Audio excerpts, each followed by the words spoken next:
Hello, hello, hello there. I guess I don't know. I'm tired today. I think I'm more tired than I was yesterday. I really do need to because I need to get someone to take me to a mattress place to get mattresses. But the point of being so tired is I keep forgetting to ask someone. But hopefully soon on I will. But today we're going to try and finish the Lantern Light Festival today. Try to because it's about more than 2 hours left of this. Which if it's miserable, we're gonna be at 3 hours. We'll see how things go because I can always start off tired and start feeling awake as we progress. And anyway, we've got like 10 days left of it, so even if we don't finish it today, we still got plenty of time to try and finish it.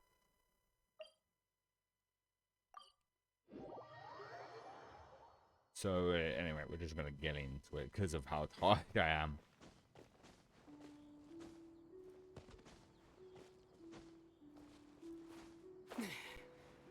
Which also does remind me that Genshin's gonna have an update, stream update, which is gonna be looks like another Archon quest. And like, it's getting a bit much because we still haven't done Zenless's one yet. The fact we haven't had any spoilers on Zenless's, so we're good. If we do finish this today, we'll start that next week. We'll probably try and do these on the Saturday. Why is this? Yo, Cloud Retainer, Mana Ping! We're here! Any news on Zhongli? I just saw one of these pillars, and that's no euphemism. Literally, one of these pillars was just there. Wait, are we missing 2 Adepti? They're sleeping. Well, Shenyun banned Mountain Shaper from Mount Outsong for 3 days. Oh, right, because of the mint thing. Oh, then what about Mooncarver?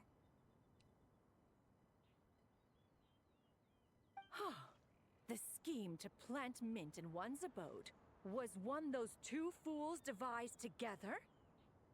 And when it comes to punishment, one does not discriminate. His banishment ends in 3 days as well. Oh, okay, so she basically grounded the pair of them. It's like, you're grounded. It kind of is like they tried to prank their mom and got caught and she grounded them. Wow, that's pretty harsh, Cloud Retainer. It's only 3 days, Paimon. It's not like she abandoned them for a century. Let's get down to business. Banned them. We have news of Rex Lapis. Also, okay, so there was a reason for his pillar to be there. Huh?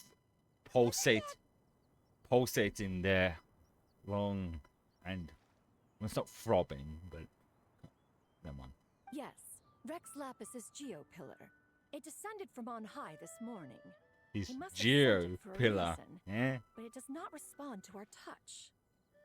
Maybe if you tried stroking it gently, take it nice and slowly, caress the Geo balls.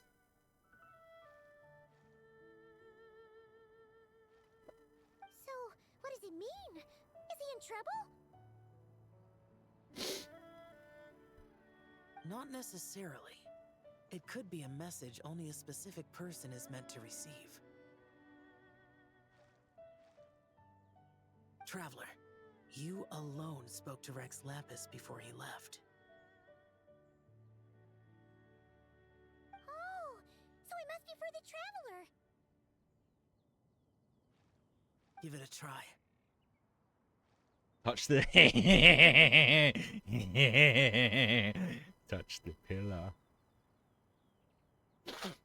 Give it a good old caress and then just jerk it off. It's too big for that. You'd have to use his whole hands. Come to the spring on Mount Qingse. I have left an entrance for you. Okay. Well, Seems like he might be over at Mount Qingshun. I butchered Just that. as one surmised, it seems that Rex Lapis will not countenance our involvement in this matter.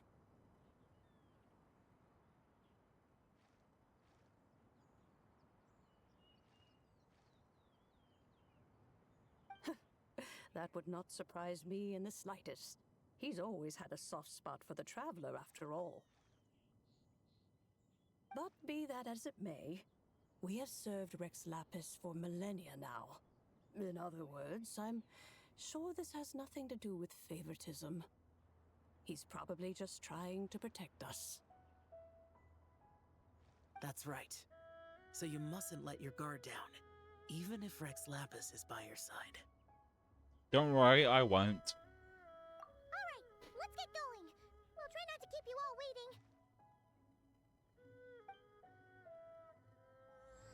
waiting. Act 3.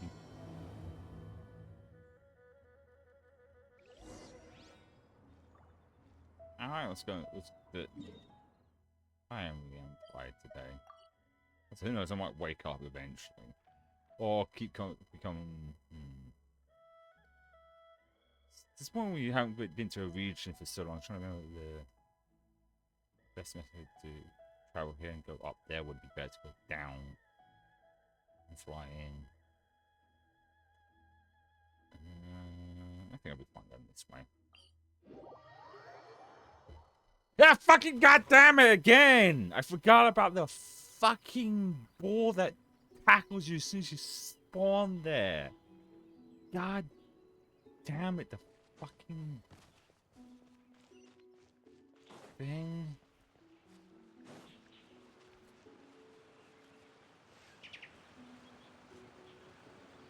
No, this is gonna be a situation where it probably was smart to go the out route. It's quite hard to find. But I'll be wasting more time just trying to do that now, so I might as well just try and find an easy point to climb up from.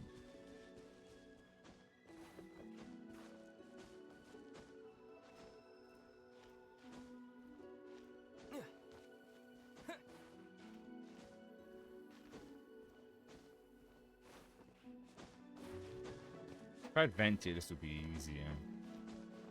Then again, I could. Oh, well, that's like I could have switched like Shinorin or something, because even though we're not in Nutland, it'd still have some juice to climb up. He should be around here somewhere. To get up there. Well, too late. We're up here now. Nice kill. Huh? Oh, there. There's like literally an entrance here. There's a crack in the fucking wall here. I think that's where we've got to go. Just a hunch. Ooh. Very tranquil, as they would say.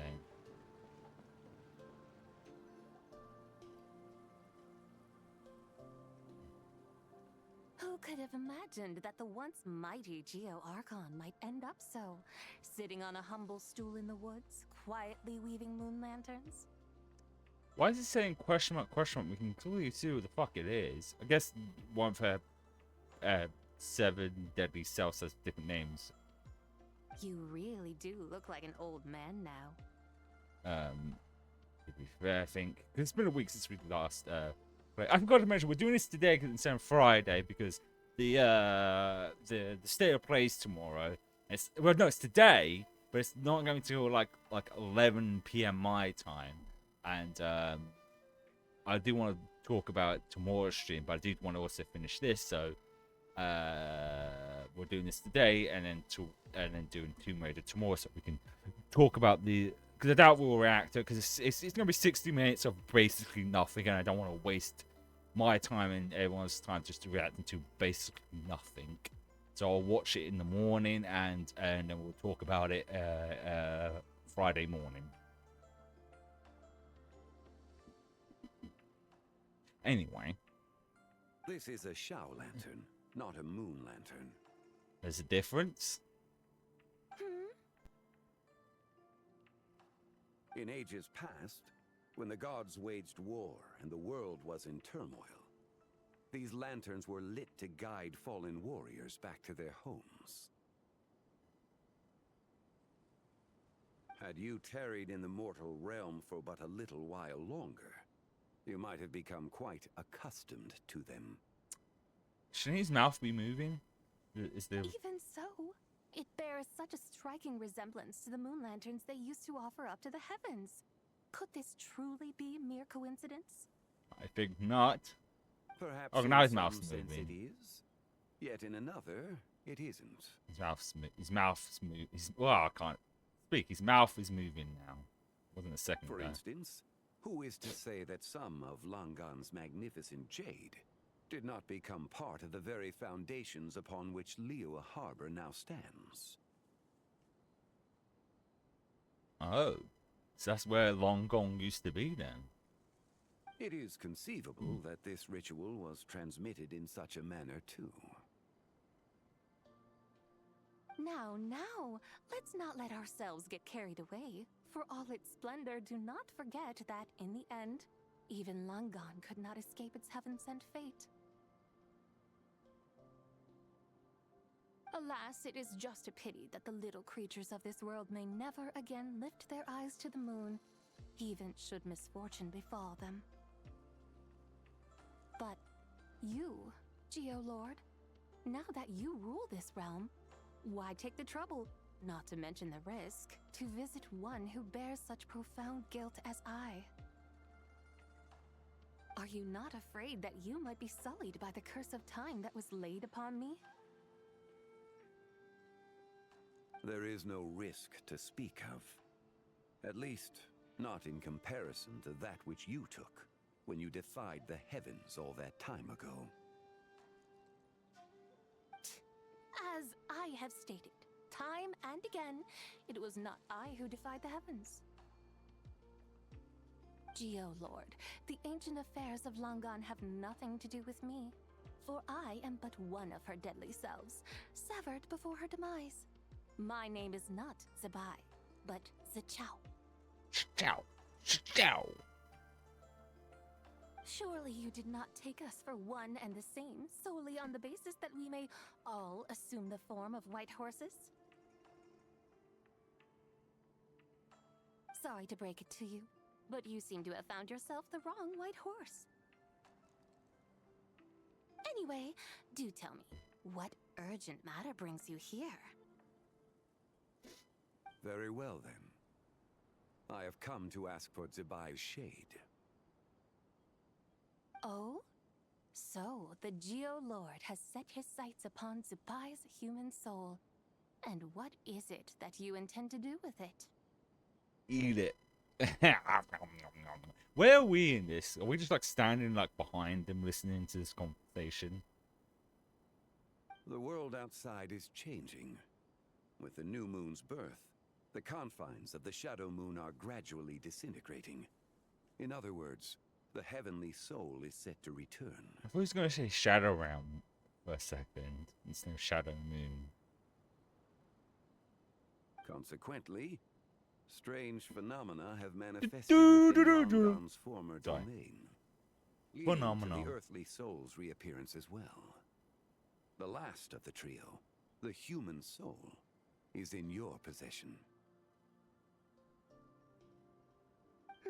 Most intriguing. My intention is to gather all three together, so that an old friend may finally make her return. I must admit, it seems that some remarkable affairs are coming to pass in the outside world. Yet there is one thing you seem to have overlooked, Lord of Geo. Back in the day, it was you that freed me from that painting. And afterwards, I took up arms in your name. Together we first subdued Chenyu Vale, then brought peace to Mount Qingse. It was for this cause that the contract between us was made. But now that the debt has been repaid, what cause have you to expect my aid? Ooh, rhyme. Zebai and I have long been friends. Given not only that you were manifested from a corrupt desire within her divine form, but that you also possess a fragment of her soul, how can you purport to be the wrong white horse?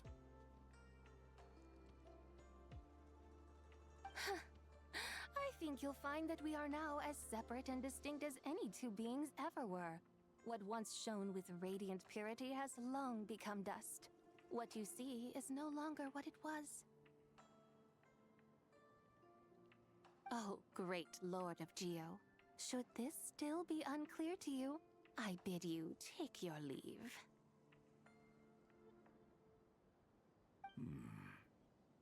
It seems that the fault lies in my own lack of consideration. As you wish. I shall let this matter rest.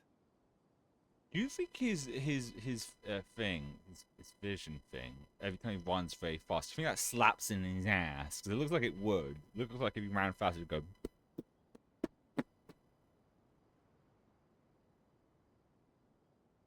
Wait! One moment, if you will. Should this not be your opportunity to propose a new contract?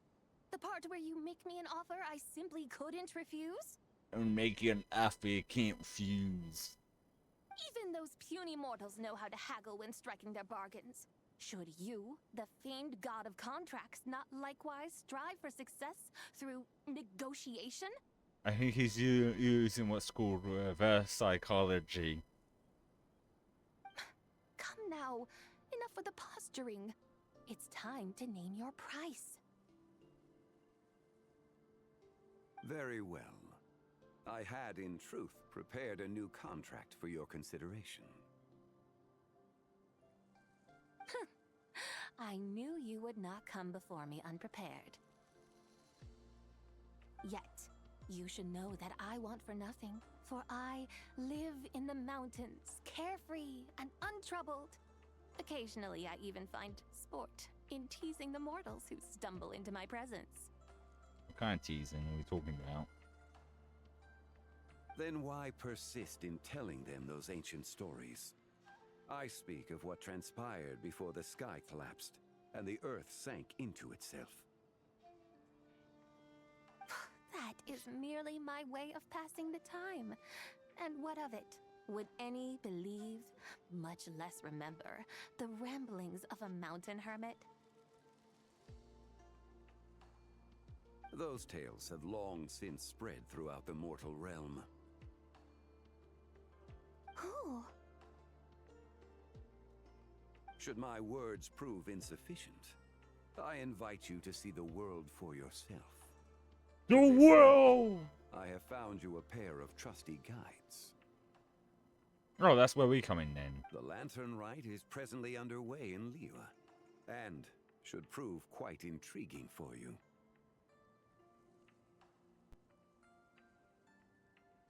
So this, then, is the contract you have prepared for me? Indeed it is. Think of it as a contract for a one-day festive excursion. Surely you do not hope to offer this in exchange for Tsubai's shade. The foundation of my very existence for a little excursion seems a little steep, wouldn't you say? Why not see for yourself? You can always decide afterwards. The final determination, of course, shall rest with you. It's the final determination. Sorry. Is that so? Then perhaps this deal might not be entirely off the table after all. Oh, so we suddenly just walking, even though we was quite Where then are near. these guides of which you speak? Hey, it's Xiangli! Oh, we've been looking for you everywhere. We thought you might have gone missing. And this is... You're here. I am here! So these are my guides. Well, well. They certainly look the part, I'll give you that. Guides? Oh, you poor innocent little creatures. The benevolent Lord of Geo has soaked you to me, which means that for the rest of this day, you belong to me. Sold us to you? Just what have you gotten us into, Xiangli? The situation is not quite as dire as that would sound. I ask only that you accompany my Adeptus friend on a tour of Liyue. And you'll help us after that? I would suspect that depends on how well you entertain me. entertain you. Oh, really? Hmm. Sorry. Where would you like us to take you?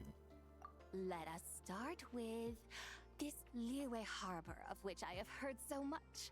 Nowhere is quite so fascinating as a place teeming with little mortals.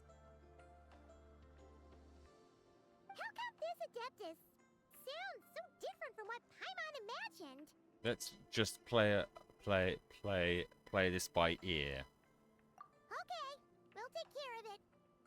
Get ready to find out why they call Paimon the best travel guide in all of Tibet.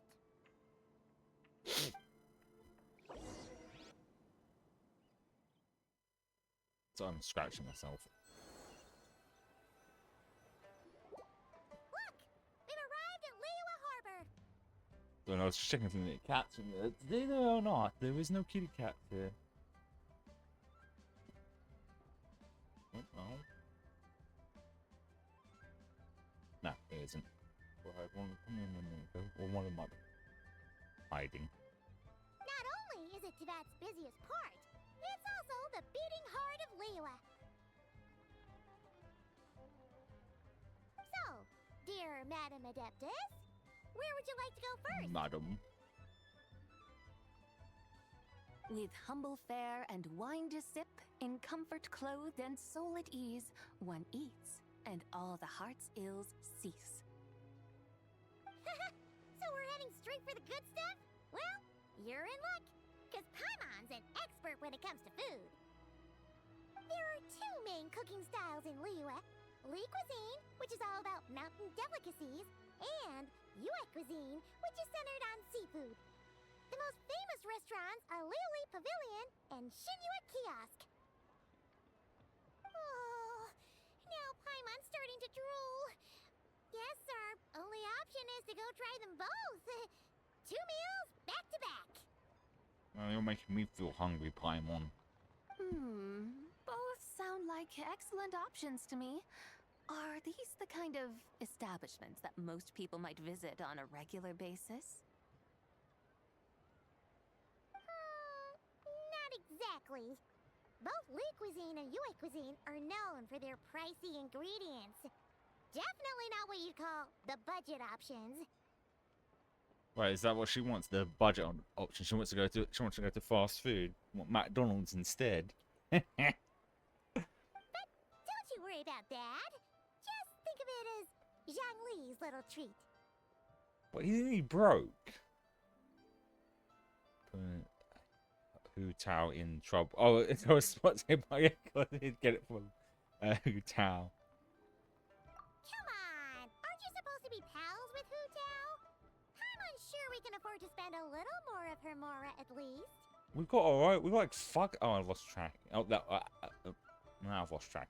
It's been good for the last couple of weeks. This not happening, but for some reason now my face is not moving. But we got like tons of more of our own. Just looking for an excuse to gorge yourself at someone else's expense, huh? Oh, I got tracking's back. Hey! All Paimon wants is to provide our Adeptus with the best possible experience here. Don't you want that too? Both certainly sound like worthy choices. Just now, though, I happened to see a porter pass this way. Where might individuals like him go to eat? Oh, I think I know where they're going. Hungry porter, huh? Oh! Paimon knows just the place! No. Yep. Nothing fancy schmancy there. Just tasty dishes made with simple ingredients in a variety of different styles. Most importantly, it's great value for money, too. No wonder everyone loves it, huh? You know what? Could be like. No, I think that could be the equivalent of Weatherspoons, because that's the best way I could describe Weatherspoons. It's just normal food at good prices. Oh, and the owner happens to be a good friend of ours, too.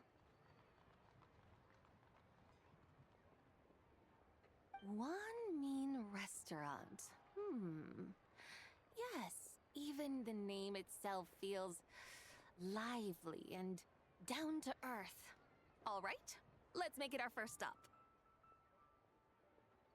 Yippee! That's a great choice, too!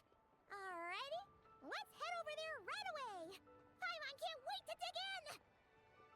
Wamin Restaurant, here we come! It also comes with a W as well, so... I mean, I'm not saying they based White Moon Restaurant over Weatherspoons, but like, the way Paimon described it just now makes you think of Weatherspoons.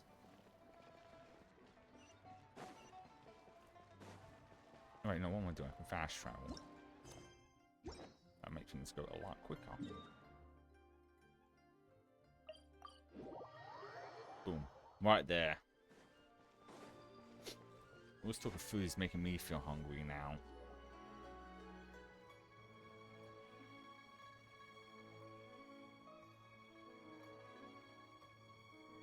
Xiangling! Chef Now! We're here! Oh, hello there.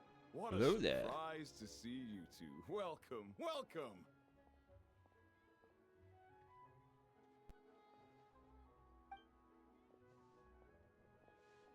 Hey there, Traveler and Paimon!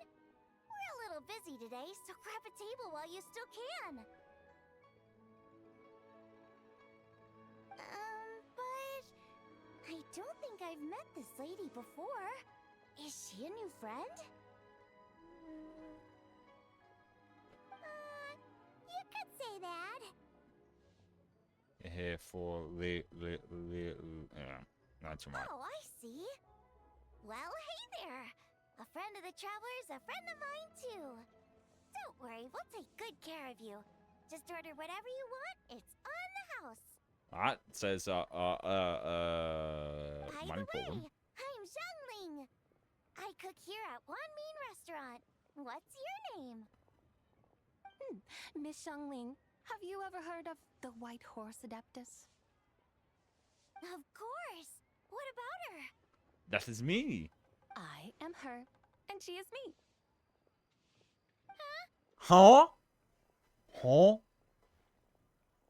You mean you're an Adeptus?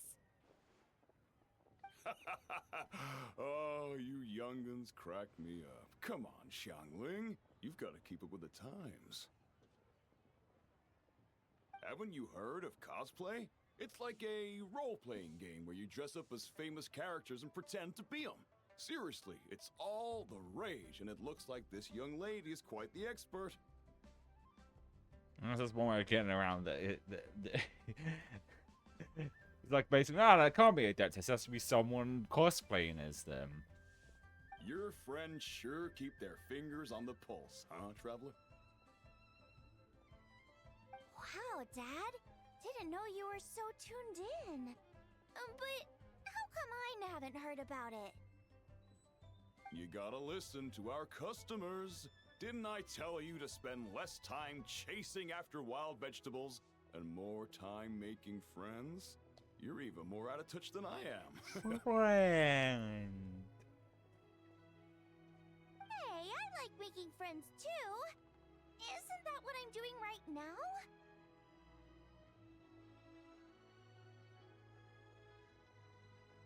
Anyway, even if it is just a costume, is it alright if I still call you White Horse Adeptus? Of course it's all right, because that's exactly who I am.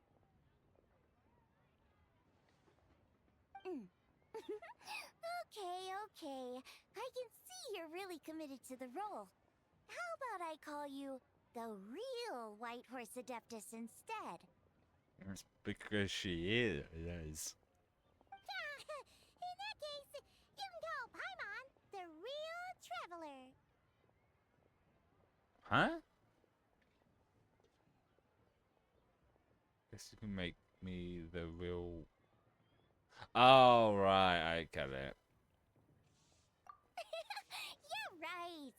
You could have at least switched outfits. I think the Traveler's outfit would be too big on Paimon, and Paimon's outfit would be too small on the Traveler. Or they'd make outfits the same size as them. I kind of wouldn't mind seeing that outfit swap. Mind you, I think Paimon's outfit would probably suit the female traveler than the male traveler.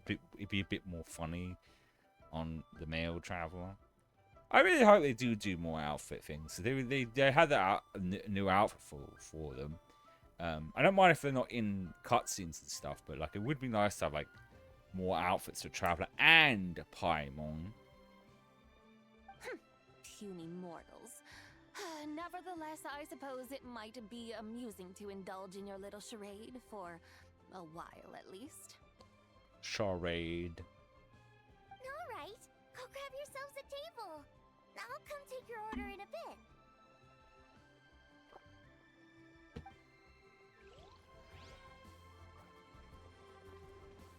Alright, excuse me, oh, okay, never mind.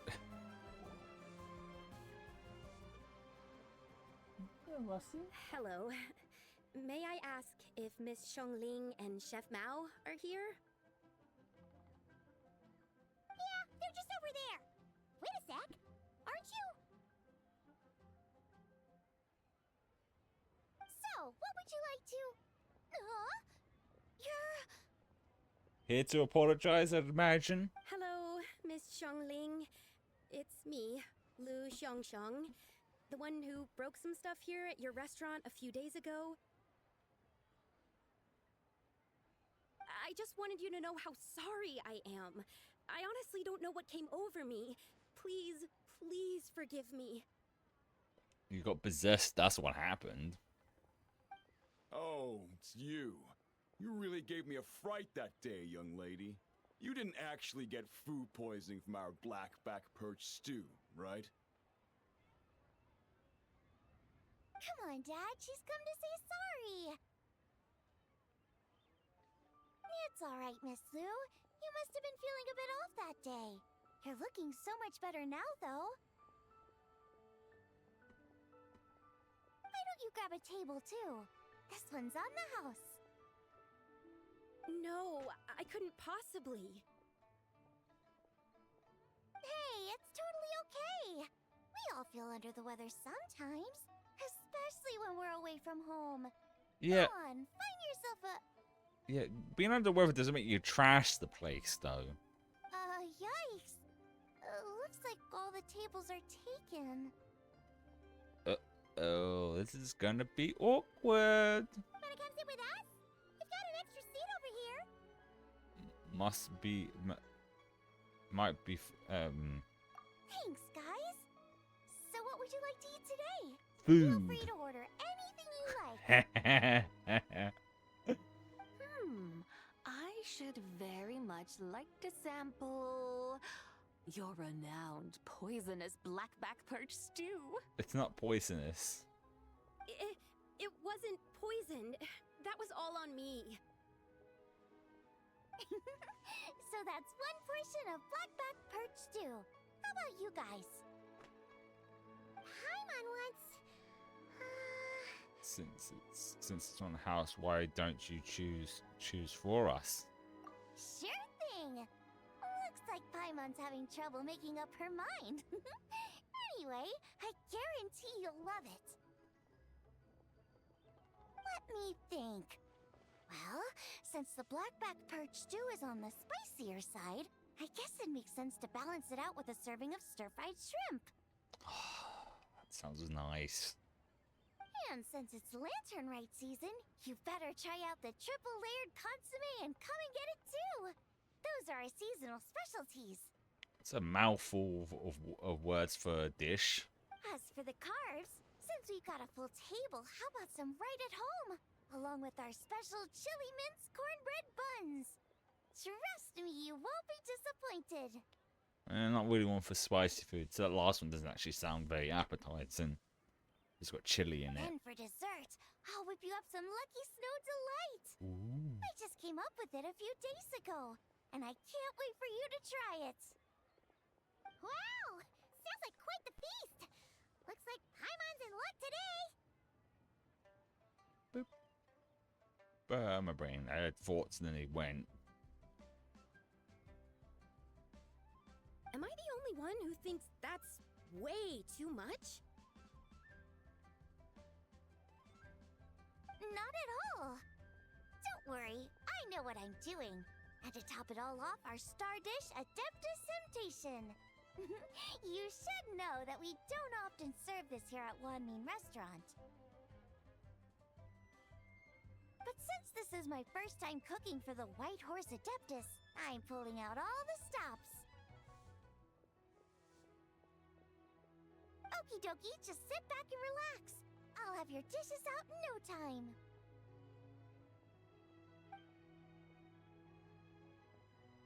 Hold on. Did I just hear Miss Xiangling mention the White Horse Adeptus? Yep. You did indeed. And you're looking right at her. That's a joke, by the way. She's cosplaying. Oh, I see. Phew, almost believed you there for a moment. Tell me, little one, what business might you have with the White Horse Adeptus? It's a long story. Basically, a while back, I took part in an archaeological dig over at the chasm. While we were there, we discovered a number of relics. Our findings show that they date back to the era of Long Gone, an ancient nation whose people are said to have been the ancestors of some of the modern-day inhabitants of Chenyu Vale. And why might such matters concern the White Horse Adeptus? Because some of those relics not only seem to contain textual references to her, but even depictions of what she looked like.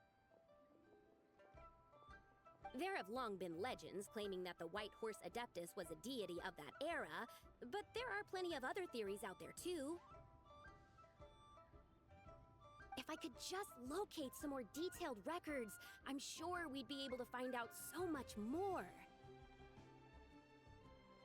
So you're into history? That's what archaeologist is. Well, to tell you the truth, I actually joined the archaeological team by sheer accident. But once I'd started down this path, I knew that I wanted to make something of myself. Recently, though, things seem to have taken a turn for the worse. Still can't believe I caused such a mess and even ended up hurting someone.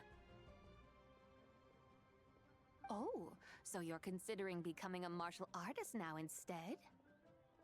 No, I don't think she is. No, I mean, they weren't seriously hurt. It was just a few scratches, and they let it go after my mother compensated them. Oops. Either way, my career is pretty much over. And even though both the victim and the Ministry of Civil Affairs say they won't be pursuing the matter any further, my father says he's going to punish me according to our family rules. Family rules? That doesn't sound good. Yeah, he's decided to ground me. I'll have to return to Chaoying Village after Lantern Rite, and goodness knows when I'll be allowed to leave again. Wow, that's harsh. Sounds like the kind of thing only rich, super traditional parents would do. We're not exactly rich, though.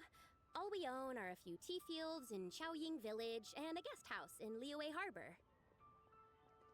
That sounds kind of rich to me. A guest house? It isn't Baiju Guest House by any chance? Ah, so boss there must be your... Yep, he's my grandfather. So, you've heard of the guest house before? Small world, huh? Come to think of it, didn't Boss Fu mention something about hoping that the White Horse Adeptus would show up and let her divine power be known? Well, she's showed up alright. Sure, but Paimon's guessing this wasn't exactly what he had in mind. Shh, keep it down. Shh. Little one, it sounds to me that your family is rather well off after all. What then drew you to archaeology? Why subject yourself to such unnecessary hardships. Even if I stayed at home, there's no guarantee I'd lead a nice, easy life. Just look at my father. Recently, my grandfather put him in charge of the guest house, and he came up with a bunch of ideas right away, starting with changing its name. That didn't turn out well, though. My grandfather yelled at him for days, even calling him a bad son, and they still haven't let it go. Oh! Paimon thinks we might have heard about that too. Might have. No, we heard the whole fucking story. Long story short, being dependent on others is never fun. You just end up being completely under their thumb. That's why I want to make it on my own out here, no matter how hard it is. After all, as the saying goes, to rise above others, one must endure the hardest of hardships.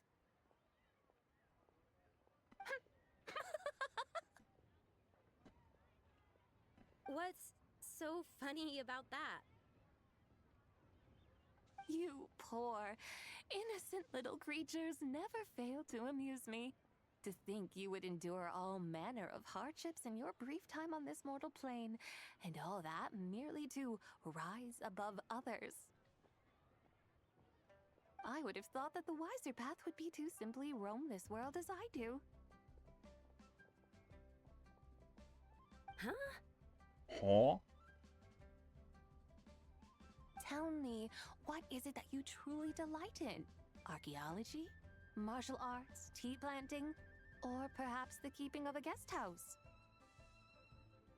What I delight in? Yes! Surely there must be something you don't find quite so exhausting. Whatever delights you should not feel like a burden.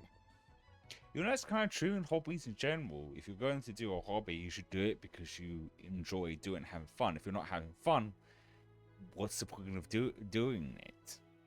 Any hobby, not just content creation.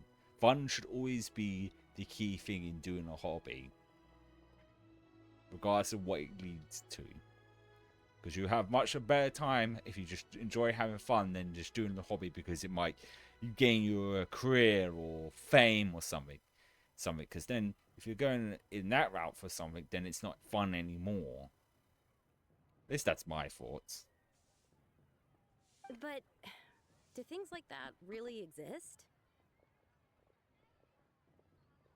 Of course! Take Miss Xiangling, for instance. I defy you to detect even a hint of hardship on her face when she wields her walking spatula. So, since it seems you are resolved to tread the rocky path, you should strive with all your might to pursue that which brings you delight. I swear these games do this a lot. Not just Genshin with Zenless. Just the constant reminder of like, it's because they know people will stream this and like, hey, let's add a little reminder that you should be doing stuff because you enjoy doing it. Which, don't get me wrong, I do. I think it's a message that a lot of people need to be reminded when it comes to pursuing something that is a hobby or something. It should be. She put it something that brings delight to you. If it doesn't bring delight to you, why bother doing a hobby in the first place? You mean, like, cosplay?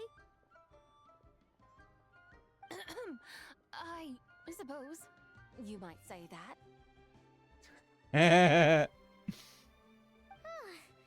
Looks like the White Horse Adeptus is really getting into her role. I think I get what you mean then. Maybe I should have a chat with Miss Xiangling before I head home. Okay, everyone. Sorry to keep you waiting. Get you in, huh? I'm starting to feel hungry now. I'm starting to want food. Oh god. So good. I think my mouth is actually watering now. Ooh, finally, I get to try that famous poisonous stew. Hey,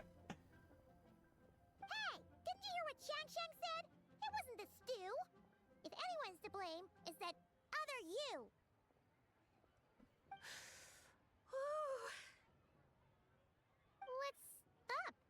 What's that? Sorry. How fiercely this mortal fare burns upon the tongue. Oh, it's too spicy.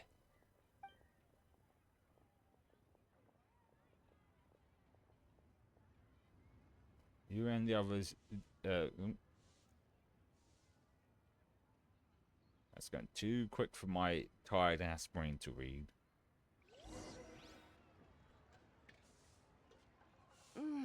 Most satisfying as poisonous stews go. So, where to now? Time, I think, to seek out some diversion? Oh, there's plenty of entertainment options in Liyue. Paimon will tell you that.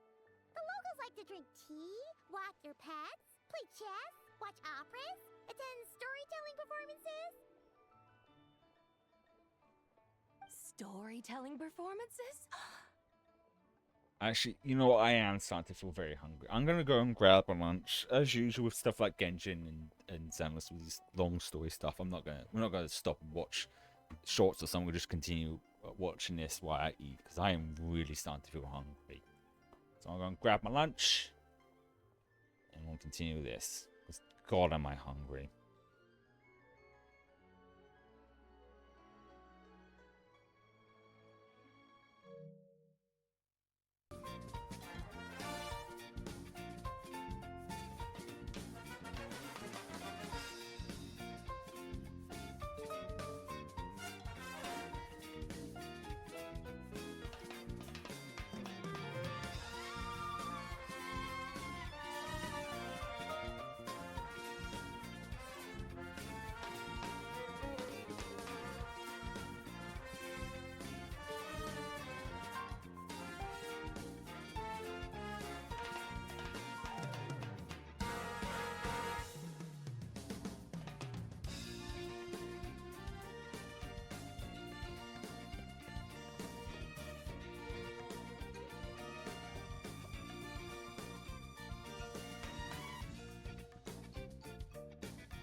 Alright, I got my food. Got something to eat.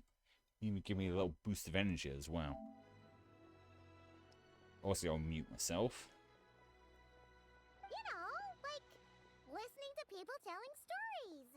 They're usually based on old Liyue legends, just like their operas. Stuff like the Divine Damsel of Devastation, Through the Eyes of a Dragon, or the Sanctification of Tao Do. What about the story of the bright moon that sits in the sky above us? Paimon doesn't think she's heard that one. Still, the moon does come up quite a lot. It's even in the name itself. The Yua in Liyue actually means moon. Since we're on the subject, you like telling stories yourself, right? Why don't we go check it out? In that case, I'll have to trouble the two of you to lead the way. Awesome! Let's go! Third round knockout, here we come!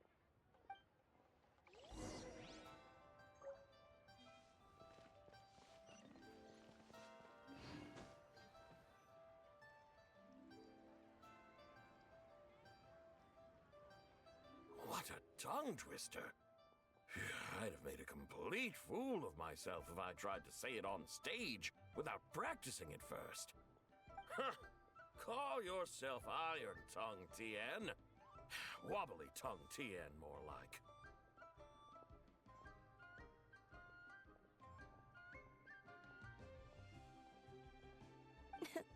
I used to have that problem a lot.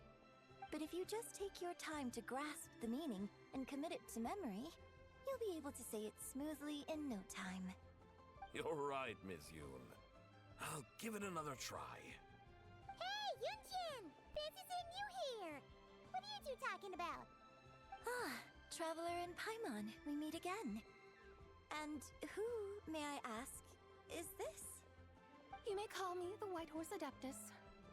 The White Horse Adeptus?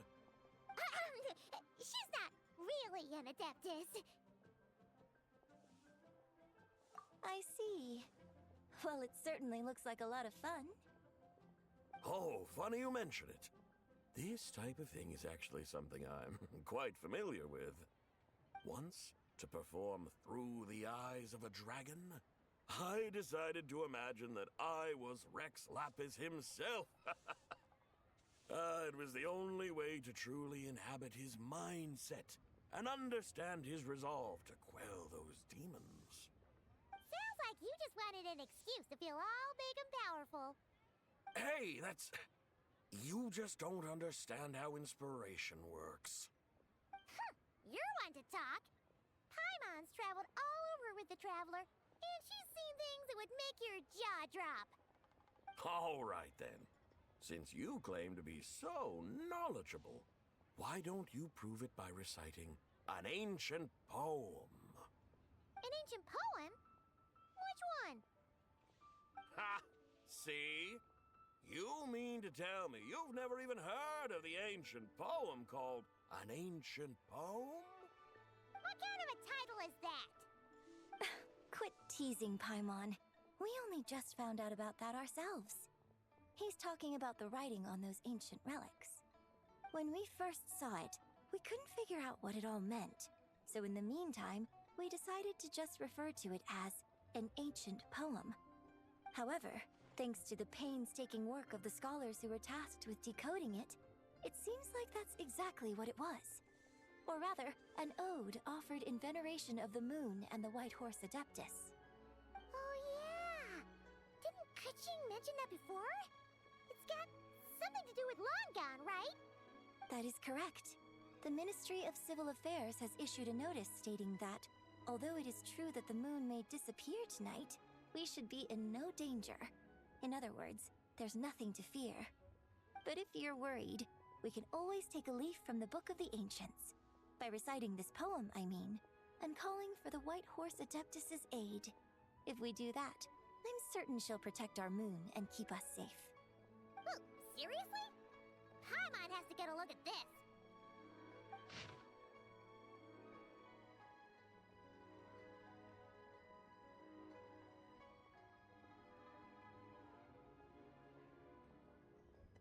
That's a lot of words. Too bad I'm not reading them. I don't even- He said something about a tongue twister as well. I don't do good with tongue twisters.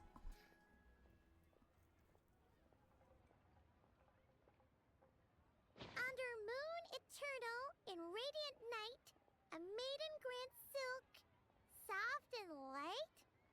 What in Tivat's that supposed to mean? Under moon iridescent in night divine.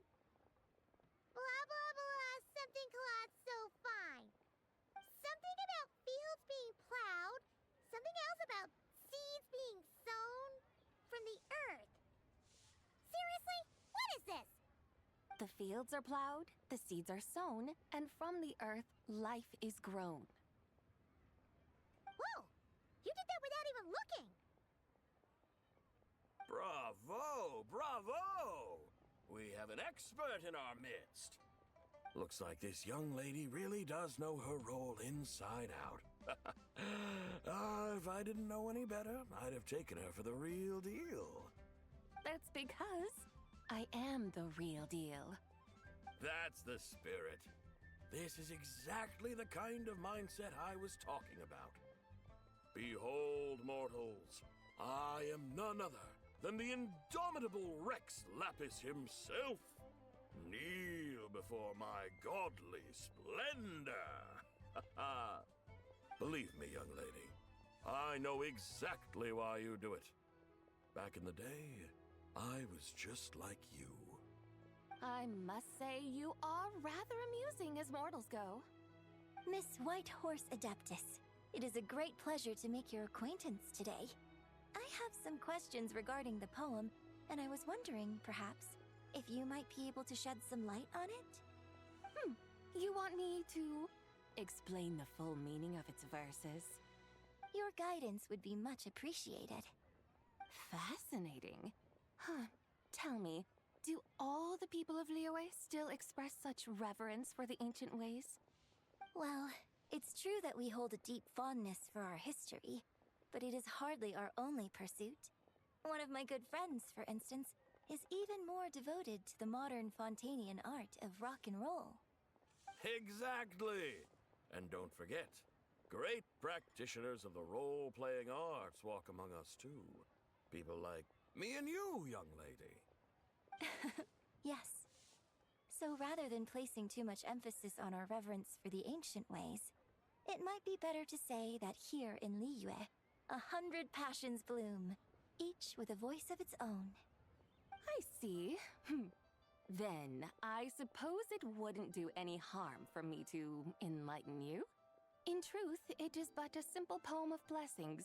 Its meaning is this. As the eternal moon rises in the night sky, a maiden adorned with lustrous jade descends upon the earth. She blesses the kudzu vines and mulberry leaves, so that they may be used to make coarse cloth that is nevertheless soft, light, and comfortable to wear. As the iridescent moon rises in the night sky, a maiden adorned with lustrous jade descends upon the earth. She blesses the kudzu vines and hemp, so that they may be used to make fine, luxurious cloth. As the frost moon rises in the night sky, a maiden adorned with lustrous jade descends upon the earth. She blesses the mugwort and artemisia, so that they may be perfect for divination. So she really did come down from the moon? She shows the people how to use the plow and spade to purge the land of weeds, till the soil, and heap up the earth to make it fertile. Then with the hoe, she teaches them to sow their grain, bestowing the promise of life upon every seed. She blesses the millet and the beans, ensuring that their stalks and vines stretch forth without end. She graces the wheat and the rice, so that their heavy heads are filled with plump, glistening grain. Sounds like she's a real pro at all this farming stuff. The fruits of the field are harvested and brewed into sacred wine for honored guests. This we reverently present to the Divine Maiden, with every ceremonial step flawlessly observed, so that she may witness the depth of our piety and respect. Oh, Divine Maiden, how can your graceful presence in the sky not seem like that of a fairy descending from the heavens? Oh, Divine Maiden, how does your pure and radiant form not resemble the guardian spirit of our land? I send my heart's desire, ascending to the heavens, beseeching you to grant us good fortune and blessings in the coming year. Huh? So, that's what it's supposed to mean? I find myself speechless, moved beyond the power of words to convey. Oh, young lady, you have shown me the heights to which a true role player might aspire. A truly remarkable performance. I did not anticipate that anyone could unravel this poem with such depth and clarity, and so soon after the Ministry of Civil Affairs noticed, too. I'd even begun to consider myself somewhat versed in the matter, but as they say, there's always someone more knowledgeable out there. Allow me to extend my thanks to you, Miss Whitehorse Adeptus. You are far too humble, young one. I must confess, it is I who have been surprised, not only by you, but also by this Liyue Harbor of the present day. Ah, so you're not from Liyue. And what, may I ask, has surprised you about it? Oh, it's nothing really. Just some old memories scattered here and there. Very well, my guides. I suppose it is time we set forth on the next part of our excursion. I'd like to go see that wharf now. What say the two of you? No problem. We'll take you wherever you want. Oh, leaving so soon? Before you go, allow me to introduce myself. I am Yunjin, director of the Yunhan Opera Troupe. May I ask your name in return? My own name is scarcely worth mentioning, but since you asked, perhaps I'll tell you the title of that poem instead. Huh? So, it isn't actually called an ancient poem? Of course not. Its real title is Odes of Long Zabai. Odes of Long Zabai. All right then, until we meet again.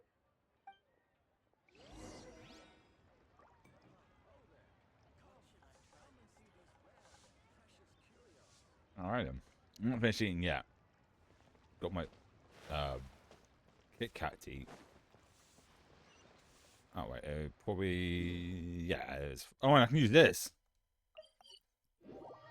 I'm even closer to it.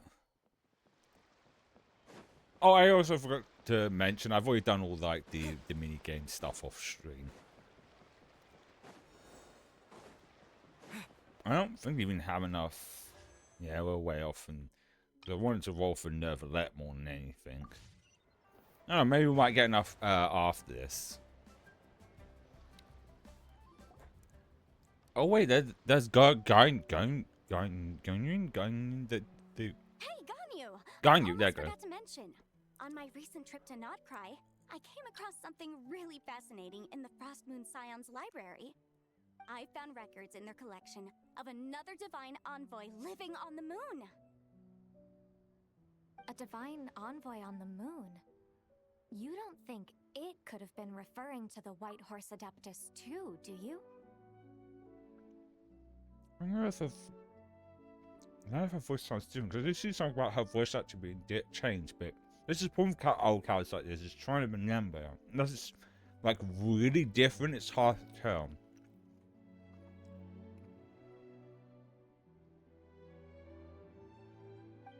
No way to say for sure.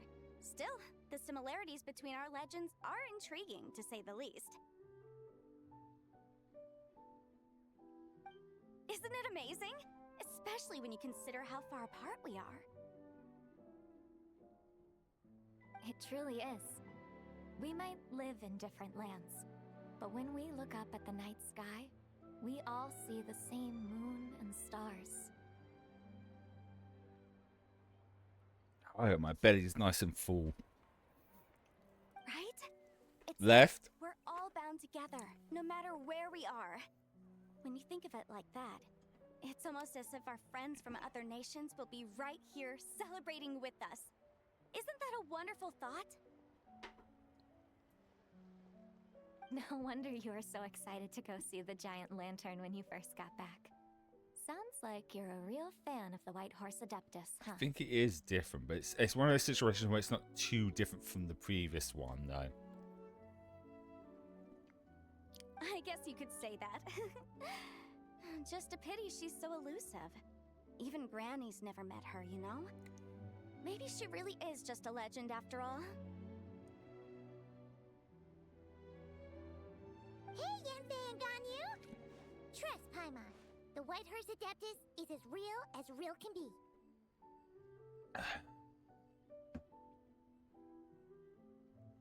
Huh? Oh, look! It's the Traveler Feels like I haven't seen you two in, like, forever. Happy Lantern Rite. It's so good to see you again. Hey, you two. Happy Lantern Rite. Happy Lantern, right? You know what would be funny? The point is, it's like, only one side of the voice actors usually change. But it would just be a funny throwaway line to them being different. Because the Marvel movies do that sometimes, where they replace an actor, they have a funny, like, aha, you're different, you seem different. Like in Captain America, Brave New World, where Thunderbolt Ross was played by a different actor because he unfortunately passed away, and then Harrison Ford took over, and then Sam just goes, I gotta say, I gotta get used to the new look. Well, they said, lose the stash or lose the election. It's like Kevin, like, oh, in US they're talking about his mustache, but it's like a nod to the audience of, yeah, we know he's different. We know it's a different actor. I think they actually did have a Paimon, actually, when Paimon's voice changed. Whatever. Happy Lantern, right? Did I hear you right just now, Paimon? Does that mean you've actually seen the White Horse Adeptus? She's right next to us. She has indeed. And now, so have you. Because I am them. And you are? Maybe it's the same voice. Like I said, it's been so long since I've seen Gonyu, I don't know if it's a different voice actor or not. Because I just did see something of, like, a voice actor got replaced for some reason. There's no word on the why, though. Why, who else? The White Horse Adeptus, of course. Could you maybe start with something else next time? You're the White Horse Adeptus? She's cosplaying as the White Horse Adeptus. That's right. Allow Paimon to introduce you to our new friend, Zichao. She's been low-key obsessed with cosplaying the White Horse Adeptus ever since we met her.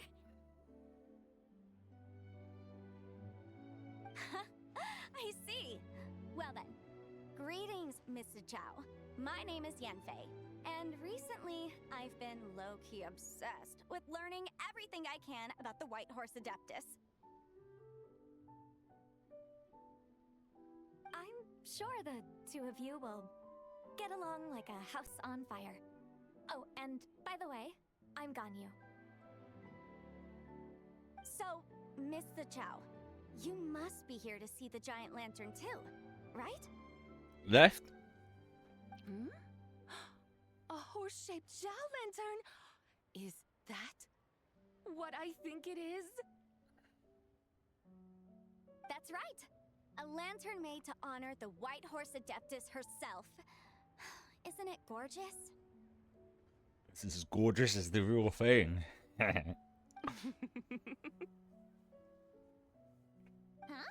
What are you laughing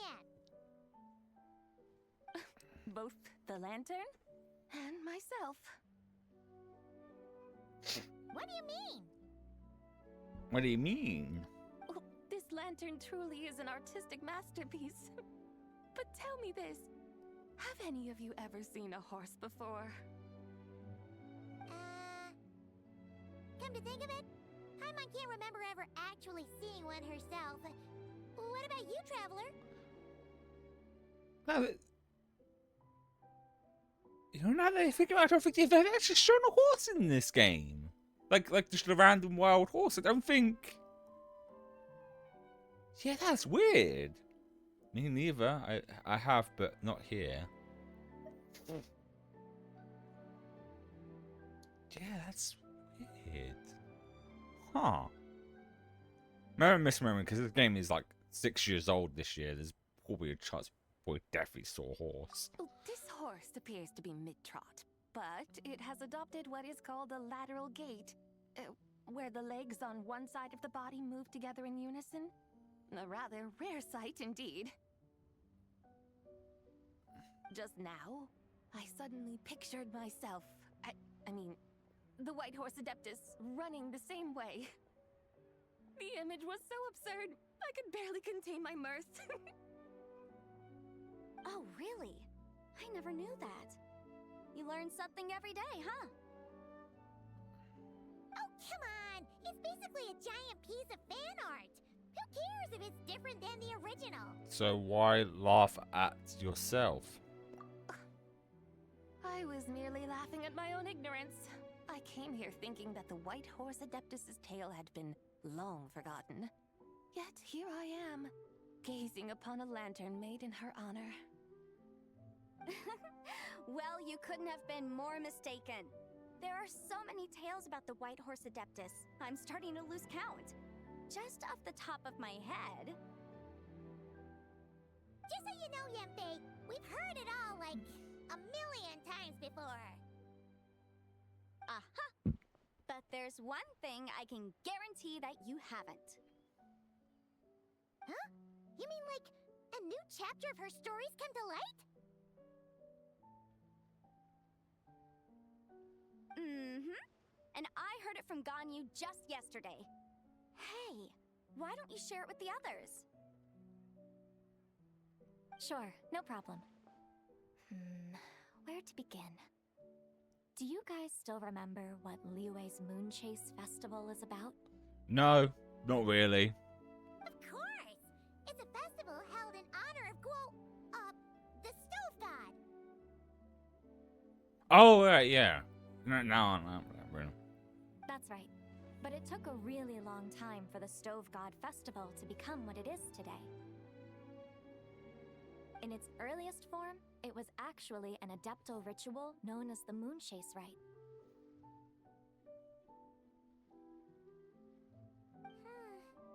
Paimon remembers Madame Ping mentioning that before, but she never explained exactly what it was.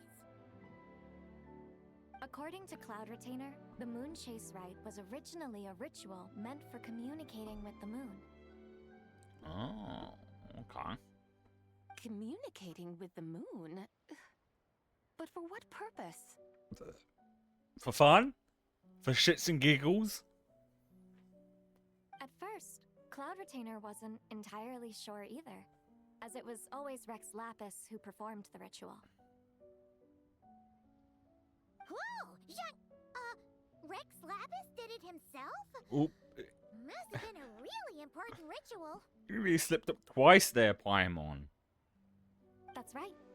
Unfortunately, despite numerous attempts, they never actually received any response from the moon, which is why they eventually stopped performing it. But then, just yesterday, Keqing took a picture of the moon being obscured by a dark hole to Cloud Retainer and asked if it had anything to do with the Moon Chase Rite. And? The moment Cloud Retainer saw it, it suddenly dawned on her that the rite might have been an attempt to reach the White Horse Adeptus all along. Does that mean Zhongli's been trying to bring back the White Horse Adeptus all this time? So how about that? Bet you never thought there might even be a link between the White Horse Adeptus and the Moon Chase Festival. It's quite a revelation, yes. If Keqing hadn't taken that picture to Cloud Retainer, we would never have known any of this. This is probably what Keqing was referring to that day when she mentioned there were some ideas she wanted to follow up on. So, Geo Archon. All this time, you've been striving to awaken her. Huh? What do you mean, awaken? Good question. Nothing. What I truly meant to say was, this new insight you've provided has been truly eye-opening. Oh, by the way, my trusty guides, I've been meaning to ask, where in Liyue Harbor might one enjoy an expensive scenic view? Huh? We're off to the next stop already? But Paimon's barely done digesting that lore bomb just now.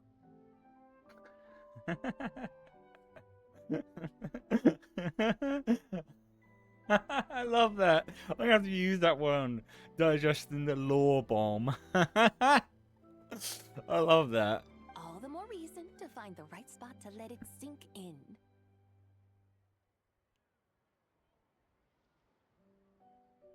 Oh, so that's what you're up to. A tour of Liyue Harbor?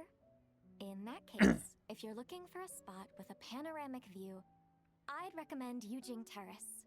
I knew she was going to say something like that. That's a great idea. Since the terrace is on higher ground, the sea view from up there's so much better. Agreed. Great. Well, the I lantern agree. ride's about to start, so we should get back to Granny's now. Hope to see you all at the festival tonight. Oh, you're off too? All right then. See you both soon. See you soon.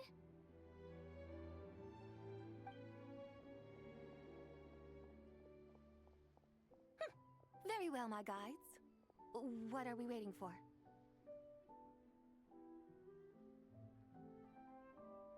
Okay, you're the boss.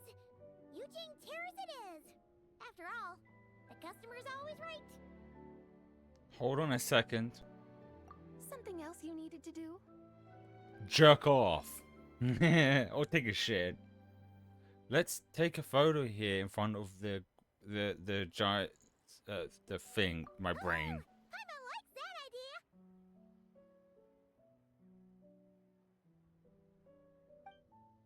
And what, may I ask, is a photo? It's this awesome invention that lets you record moments in the blink of an eye. Except, you've gotta try not to actually blink. Because you look like this. Oh? What must I do in preparation then? Stand still and look beautiful. Nothing. All you gotta do is choose a pose. The traveler will handle everything This. else.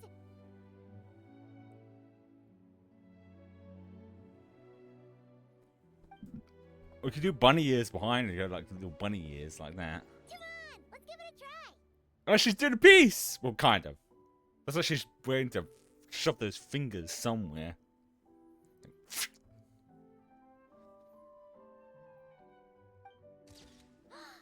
Oh, she's doing this. Picture?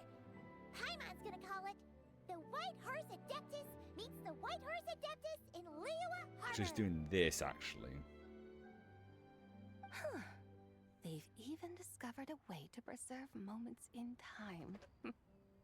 Now I truly am curious to witness what else these mortals might accomplish. Very well. Let us proceed. Yujing Terrace lies in that direction, does it not? Hey, wait for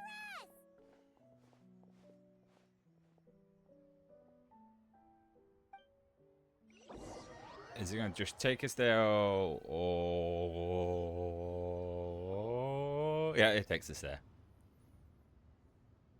Truly a marvelous view if ever there was one.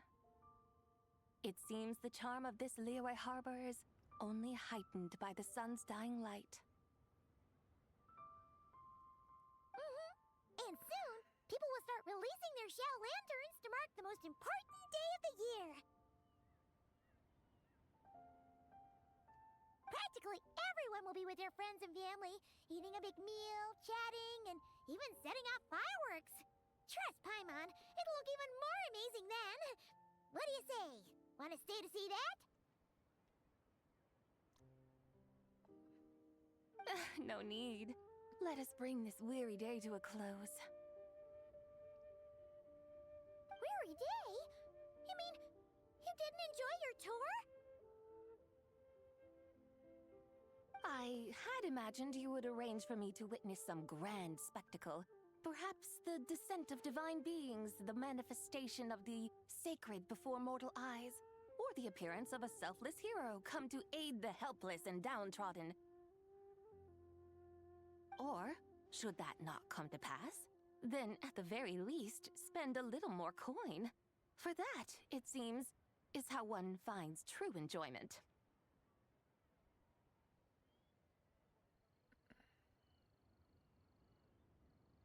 Alas, but there was none of these. Instead, we merely filled our bellies, listened to tales, and gazed upon a crude imitation of my likeness. And now the sun begins its descent. What a day of quiet tedium.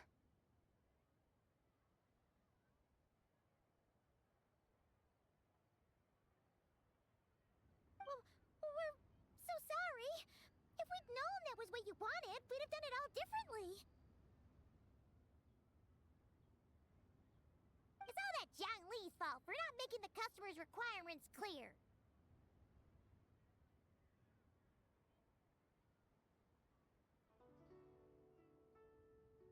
Well, it's too late now.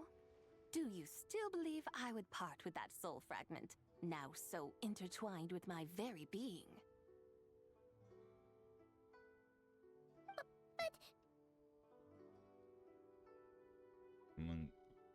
Quick. I knew you were the more astute of the pair. Huh? You were just trying to scare Paimon? Aha! She was like, haha. She did say she likes messing with mortals. It seems the realm of the Geo Archon has a way of making one more stony-faced. So, you were just pulling Paimon's leg? Of course. I was merely engaging in a little banter with the two of you. Long ago, I shared tales with various mortals who chanced upon my mountain abode. Never did I imagine that those stories would endure. It seems I greatly underestimated them. Perhaps, as your Geolord said, a few pieces of ancient Langan's magnificent jade have truly become part of the very foundation of this land. So, you've decided to help us? Again, that goes without saying. I made up my mind some time ago now. And when was that exactly? I guess as soon as we started our tour. When I beheld a rather intriguing scene as I set foot in this city. I saw porters passing through the alleys, setting down heavy wooden crates from their weary shoulders. Peddlers pushing carts as the kites and lanterns upon them rustled gently in the breeze. I saw cooks cooking, actors acting, scholars reading, soldiers marching, children playing, elders resting, officials officiating, and the common folk absorbed in this or that, reveling in the simple joys of life. Some, it seems, have already found that which stirs their hearts, while others continue to fret, troubled by uncertain futures. Yet, in this gentle and serene order, each holds fast to their anticipation, not only for the celebrations to come, but also for the first light of the morrow. Scenes I once yearned to behold now unfold before me, no longer in Langan, but in Liyue Harbor, thousands of years on. How wondrous is this mortal realm? Thank you. Thank you, Whitehurst Adeptus! Thank you so much!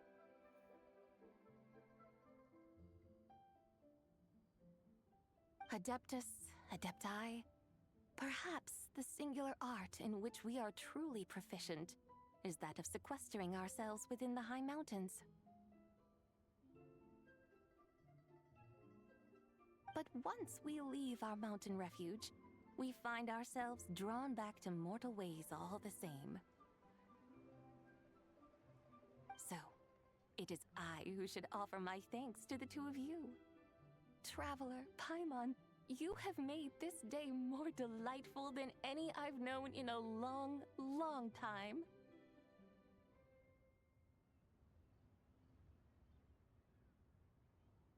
Come now, and take what it is you need. You mean, like, right now? But don't you think we should wait for Zhang Li? Nope. That won't be necessary.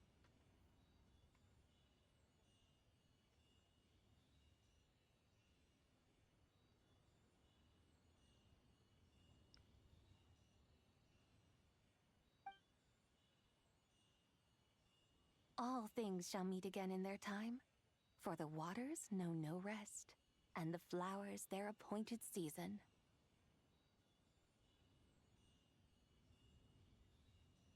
One need not fear that life is but a journey of goodbyes. Oh.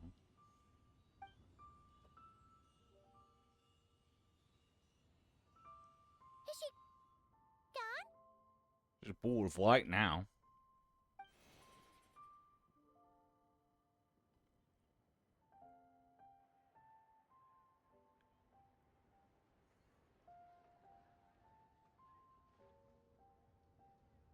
Yes, she's gone. A deadly self is formed from the body's impure vapors, so naturally it cannot survive long in this world.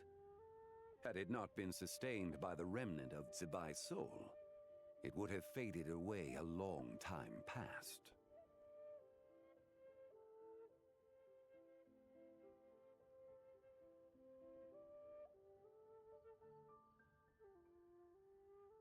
Now that the remnant is gone, it has severed its ties to the mortal world.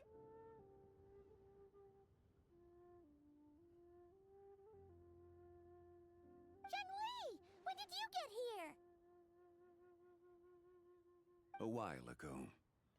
He was probably standing the whole time we was having our conversation, wasn't he? I would have thought you'd at least want to say goodbye. Though mountains endure, the ceaseless waters will, at last, wear away their sharp edges. Thus must I meet the marks wrought upon her by the ruler of time with great caution. Actually, well.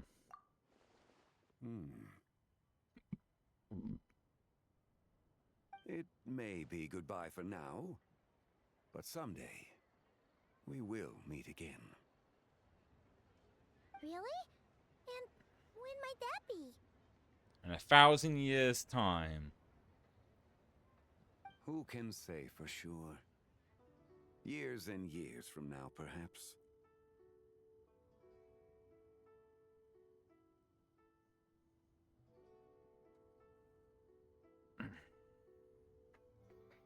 Or maybe tonight. At the Lantern Rite. That rhyme. Are you saying that if the White Horse Adeptus were to be resurrected, she'd still have the memories of the three deadly selves? That she'd still remember us? Probably. We will find out soon enough. She shows up and goes, "Who the hell are you two?"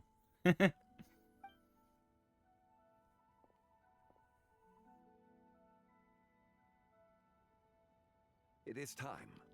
The rite is about to begin.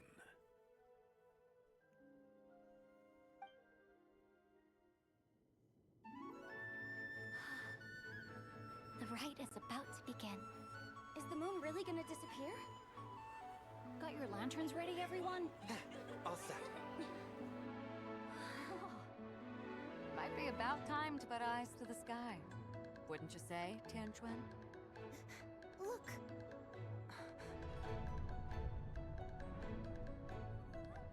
When the sun's out, eat the sun. When the moon's out, eat the moon!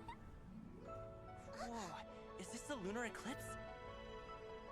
Under moon eternal, in radiant night, a maiden grants silk, soft and light. Under moon iridescent, in night divine, a maiden grants fiber for cloth so fine. Aww. Under moon of frost, in night so great, a maiden grants tools to divine our fate. The fields are plowed, the seeds are sown, and from the earth, life is grown. The seedlings stretch, the crops do rise, and all unfolds before our eyes. Fruits are gathered, sweet wine is poured. These gifts we offer to our Lord. Pure is heaven, so fair and bright. She shines as his light in this dark night. And with her does this, wish take flight.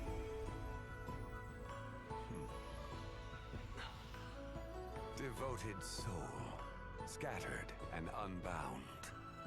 Let this lantern guide you home. By its light be found.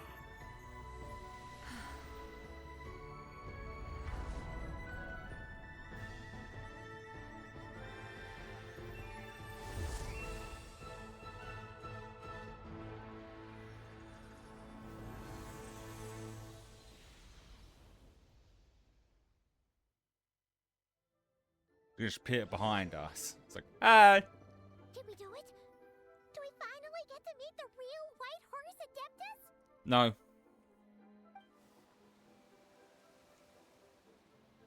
Yeah, there she is, floating in the air. What's she doing? Oh, she got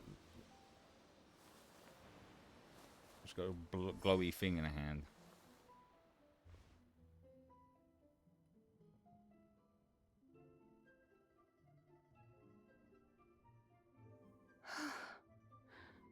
This place.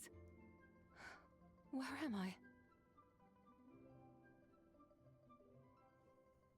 A familiar land, now known by the name of Liyue. Oh, so she doesn't remember what happened to her other selves then. Liyue? The peaks adorn the clouded moon. Then, who might you be? Ah, yeah, she doesn't remember. Oh no! She seems to have lost all her memories after all.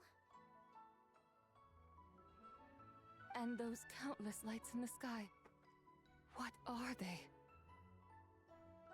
These lights, each like a dwelling in glad accord, usher in this day of joyous rebirth. And whose rebirth might that be?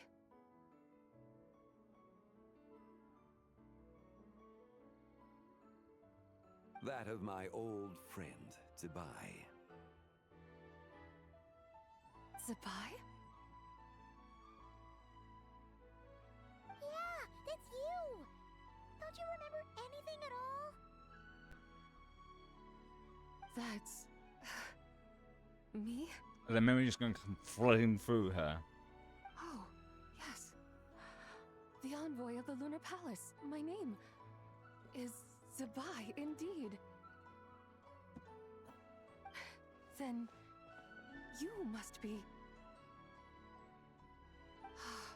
the Lord of Geo, Heaven's Star. Many years have passed since we last saw one another. Zebai, my friend. Welcome home. Home? But why does this place, this Liyue, feel at once so strange and yet so familiar? Do you remember who we are?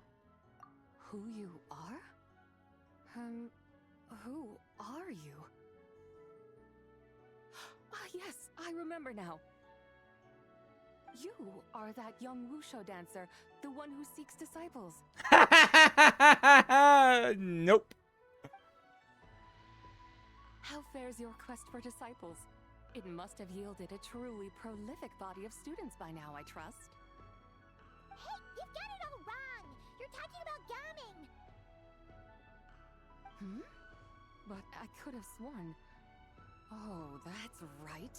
You're that impudent blonde youngster who kept meddling in my affairs. And to think you even had the audacity to presume yourselves worthy of being... What was it again? Ah, yes, of being my guides. How very wonderful to see you again, my most faithful and beloved guides.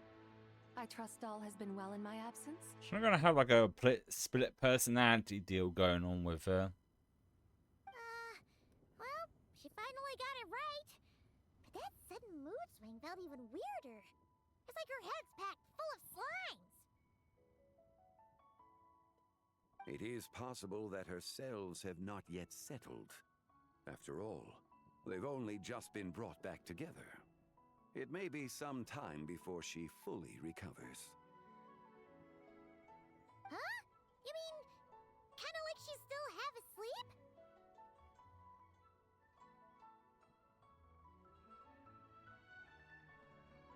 That I cannot say for certain. Perhaps a few days. Perhaps a few years. Or a few centuries. A few years?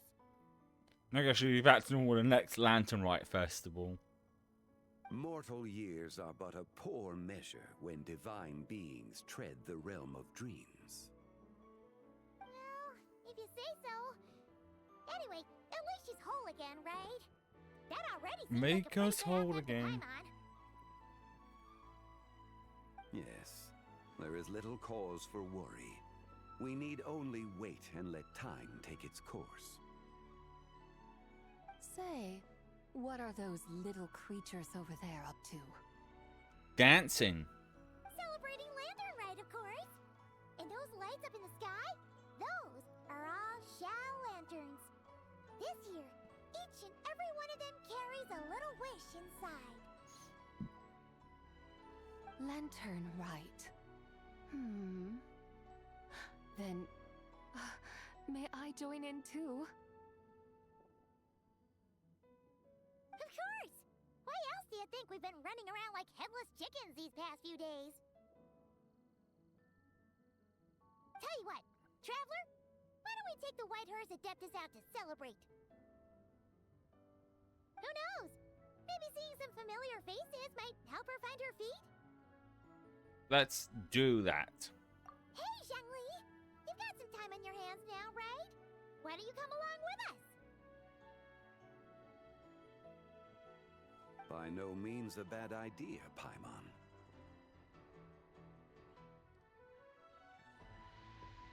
Oh, and Sabai, before Paimon forgets, when we meet the others later, remember to wish them a happy Lantern Rite! Happy, Lantern Rite? Happy Lantern Rite! Yes, Happy Lantern Rite indeed. Well then, let's go! Let's go! I was just double checking the walkthrough. The last part of this is actually just a random side quest with Nervalet. So actually we've got like about an hour and 10 minutes left of this. Lantern Rite. A night of joy, reunion, and moonlit blessings for all. If there was a count, it would have been an hour and 17. I didn't realize that. We won't do that. I'll probably do that off stream because we're just doing the Lantern Rite quest. Because what's left after this is the epilogue.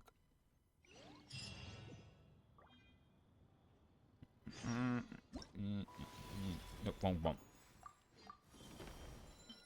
Yeah, let's do the epilogue. That might end up being enough to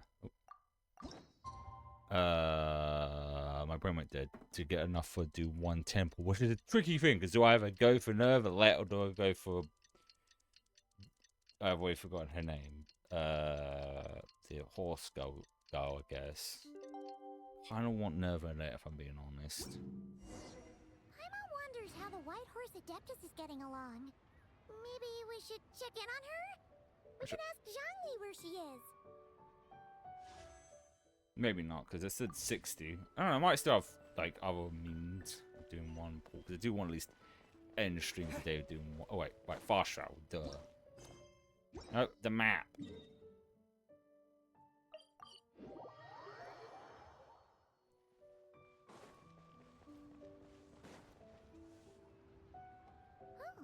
looks like Zhangli hasn't stopped by for tea today.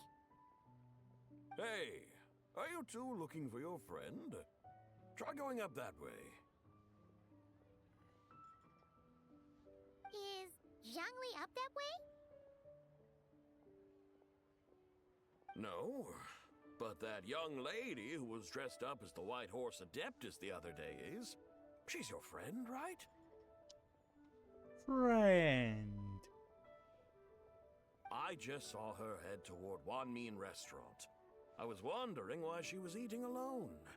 But then you two showed up hot on her heels. Oh, what luck! We were just on our way to find her. But what's she doing at Wan Min Restaurant?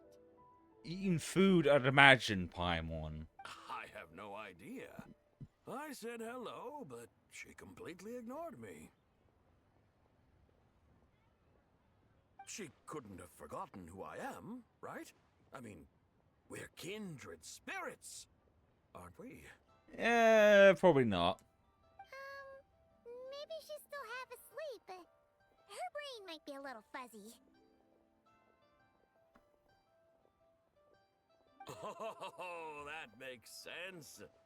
I was wondering why her eyes were so red. Her eyes were red? Oh, that doesn't sound good.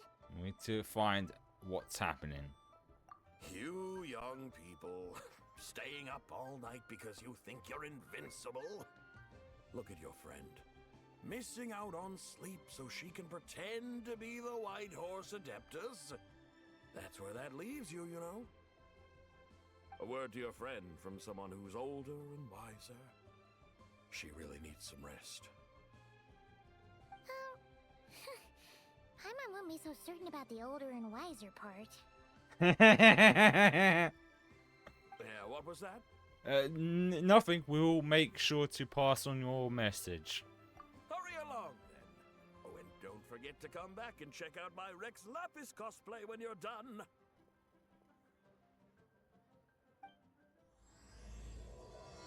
That's nice. I find it's just like a really crappy, like, mate. It's just like a really crappy looking wig or something. Just imagine it being the most, like, bad cosplay you'd ever see.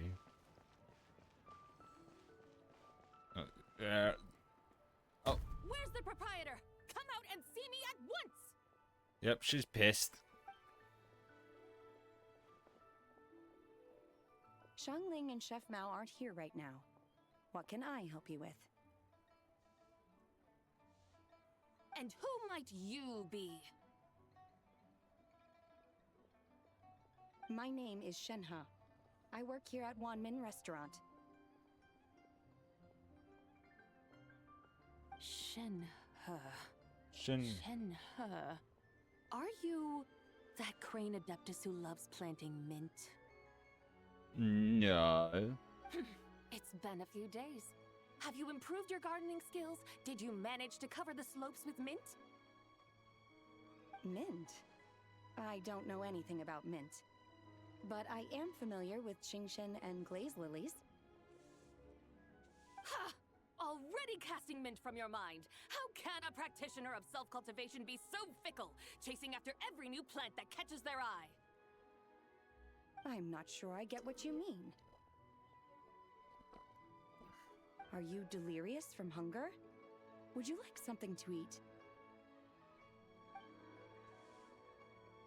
Shenhe! White Horse Sabai! So this is where everyone is! Sabai. I'll try and keep that memorized. Traveler, Paimon. It's been a long time. Happy Lantern Rite. Is this customer a friend of yours? I guess you could say that. Don't mind her, Shenhe. She's just a little cranky because, she didn't sleep well last night and she's only just woken up. Look how red her eyes are. I see. In that case, Miss Sabai, I have a tonic here infused with Qingshen. It's cool and soothing when applied to the eyes. Would you like to try a few drops? Stop right there! Criminal scum! You you violated the law! Who are you two noisy children? Hey! Have you forgotten about us already?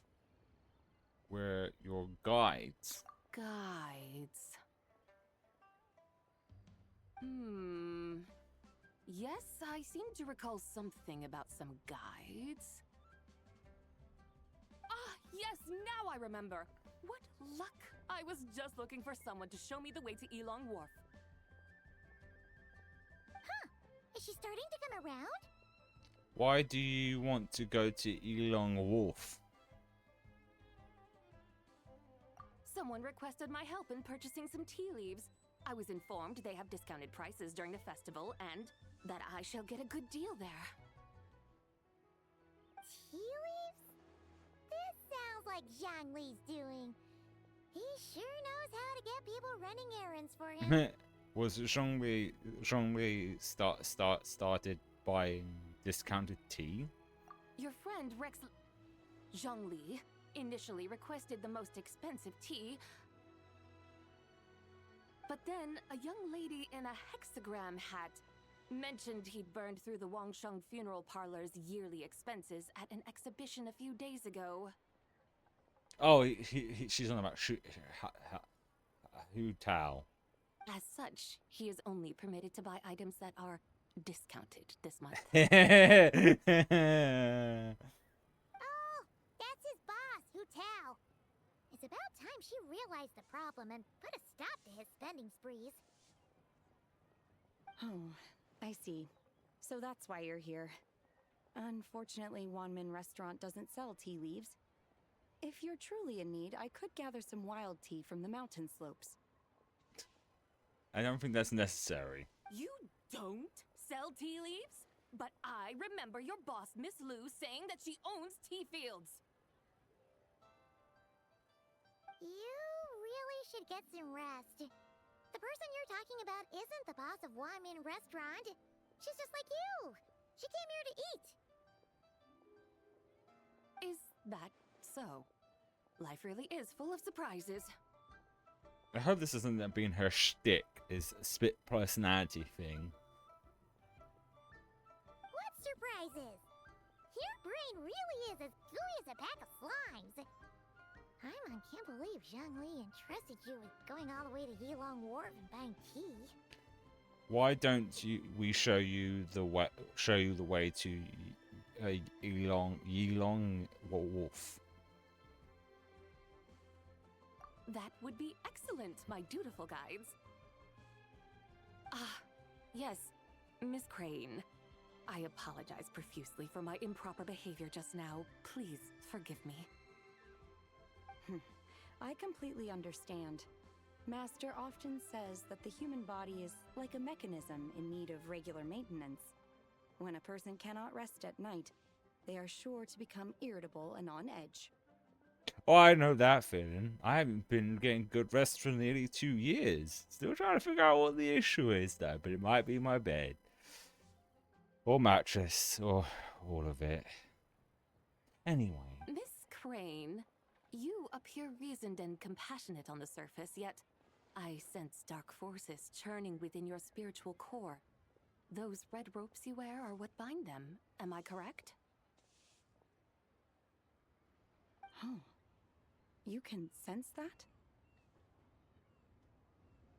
Indeed. I also sense that with your strength, you might try undoing one or two of those bonds when training. Antai Shen has ropes? Wouldn't that be risky? Though the use of red ropes to bind the soul is a wondrous technique, practitioners must eventually learn to break free from external aids and look within themselves for restraint. Master has told me similar things, but I am not ready yet. Don't unleash her full power. Your self-cultivation has progressed far enough. Then I will seek further guidance from my master. Takes them off and they just go to the ground. If you still have doubts, you can find me at the Baiju Guest House. I'll be taking up residence there for a while. For now, my dutiful guides, let us be off.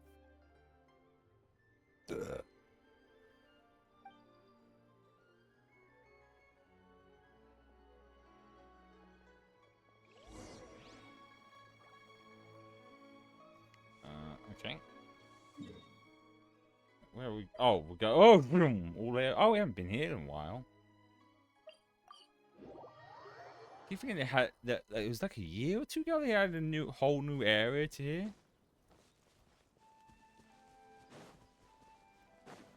So it's neat to come back to. 'Cause it feels like almost a completely different region.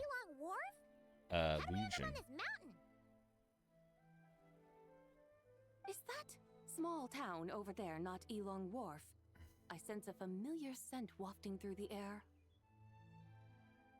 You're right! Except for the smell part. Paimon doesn't smell anything. That is because this scent is the essence of jade, which can nourish the spirit. Oh, yeah, Chenyu Vale does have a lot of jade, but Paimon didn't think jade smelled like, you know, anything. Naturally, this has reminded me of something. Hmm? And what's that? A few simple tricks for mastering one's power.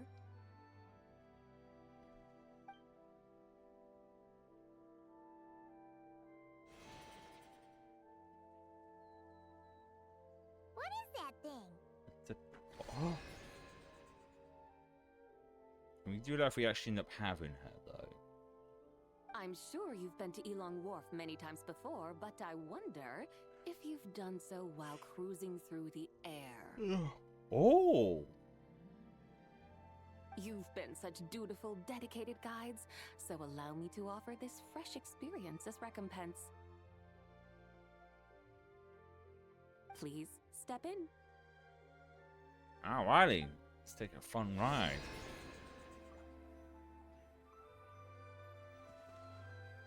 Alright, I'm in. Oh, okay.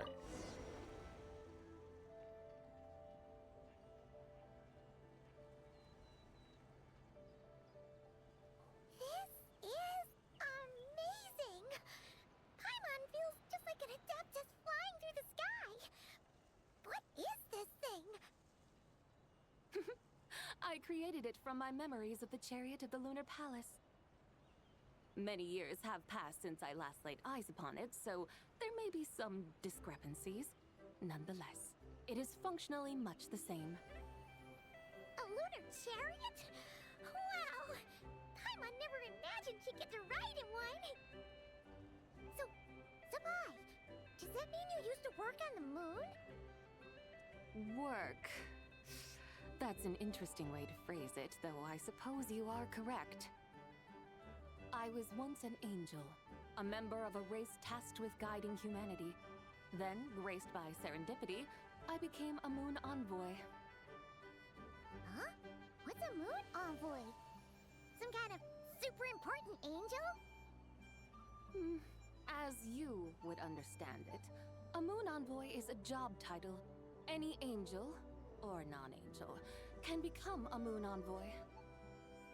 Does that mean you're not the only one? Of course not. Though my memories are still hazy, I vaguely remember some of my colleagues. There was one who liked to take on the form of an ibis. An ibis? Could it be... Can all moon envoys turn into animals?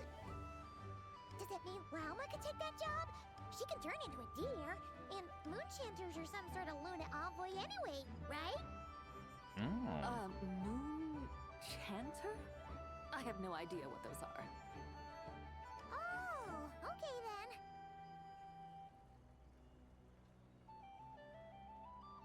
Let's just try to jump out, just like, I don't care, I can pull out. Paimon thinks she saw a tea vendor over there.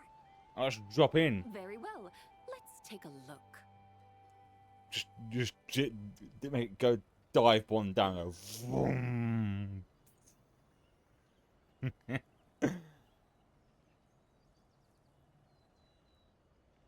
oh, I'm already out. Okay. Alright, let's go to the tea vendor. Well, I can still drop it in like this.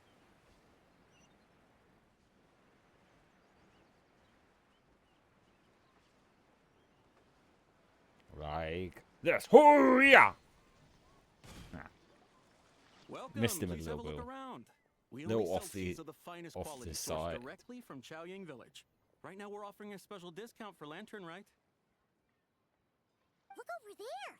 Discounted tea.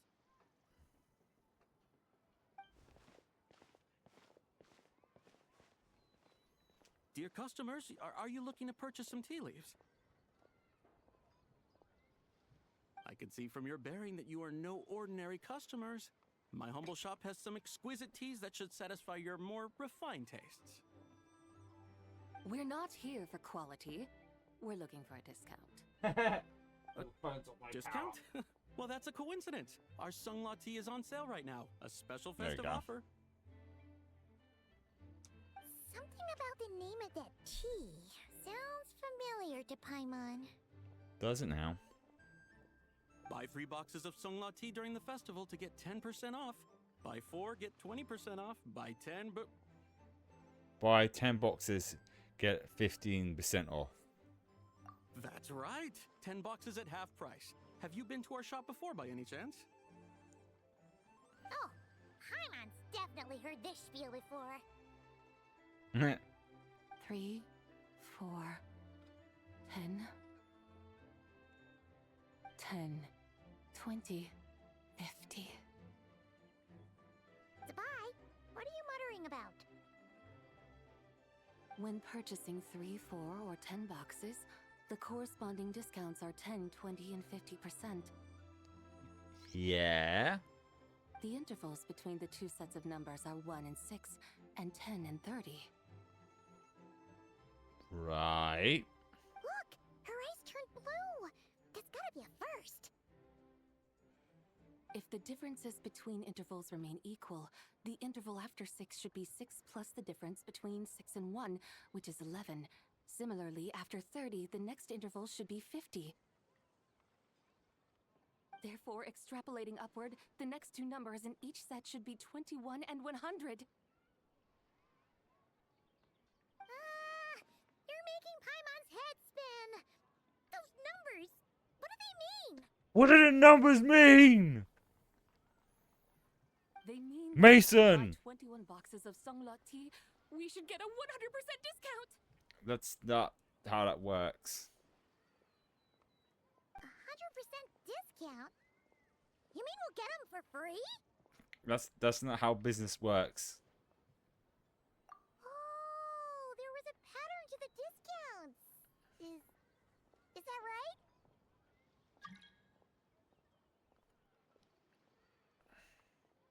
The pattern we speak of is mathematics, little one. A pattern that is always right. That's amazing! You're a shopping genius, Zabai. Oh, wait. Something feels off here. I had no idea our shop's discounts were tied to the laws of nature. I've learned so much from you, dear customer.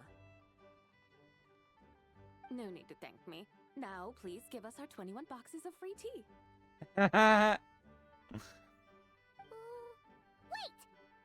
Wait a minute. What's the matter? That's not how it works. Paimon just realized what it is that's not right. It's left. That's what's right. It's left. It took you long enough. We got the short end of the stick. Think about it. If we don't have to pay when buying 21 boxes, then if we buy even more, the vendor should be paying us money instead, right?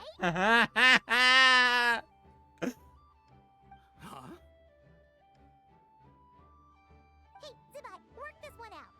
If we buy 100 boxes, we'd make loads of money, wouldn't we? It stands to reason. Yes, that's how maths works, but that's not how business works. Wait a moment, dear customers. Don't you think you're haggling a little too hard? You are the one dictating the discounts. We're simply extrapolating the numerical patterns within. As such, we are hardly haggling. You have a point. However, that's right.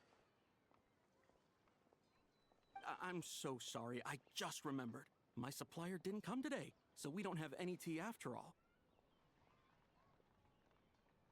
Such a shame. Terribly sorry about this. Awful luck. Then what's the thing in front of us? Where can we find your supplier?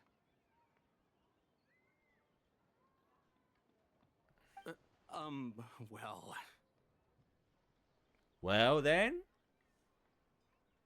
Not to fret. We'll save you the effort and go straight to the source ourselves.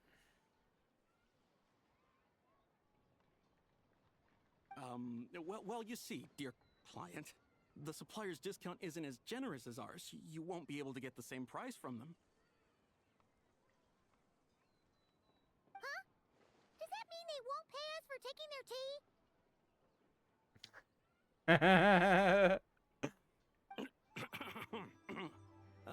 They might not even offer you a 100% discount.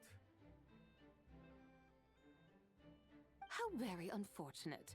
Nevertheless, as the original supplier, they must offer some sort of discount. Besides, we're not looking to make money. We just want a good deal. Well, that's great. My suppliers are all tea farmers from Chaoying Village.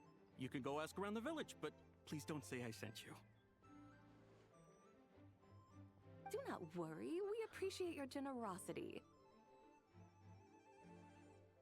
Referring customers to your business partners, even choosing to remain anonymous, the demeanor of a true gentleman indeed.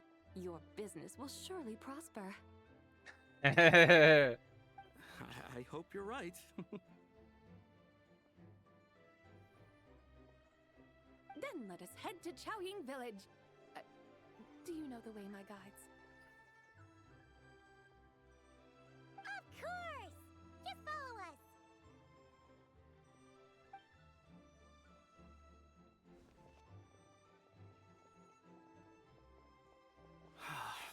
What otherworldly beings were those?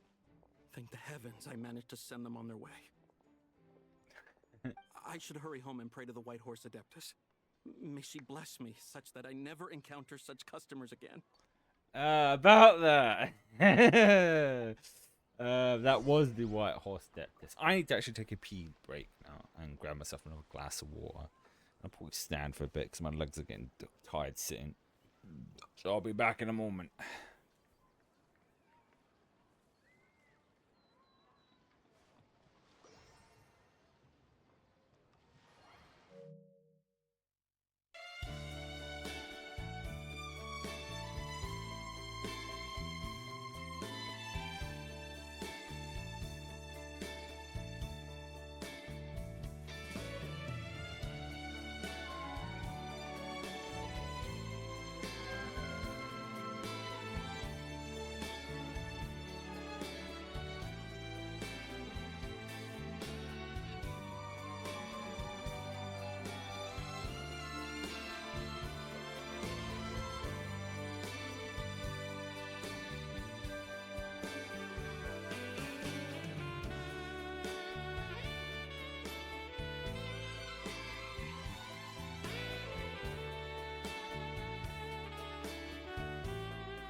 Alright, I'm back. When peed.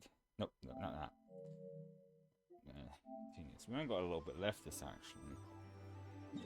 So I might have to finish in good timing. So it seems right now, although the things I did do with sleep therapist only helped a little, they helped to the point where I can at least do at least close to 3 hours instead of doing 2 hours. So hopefully we should finish it before then. I don't mind going a little over that.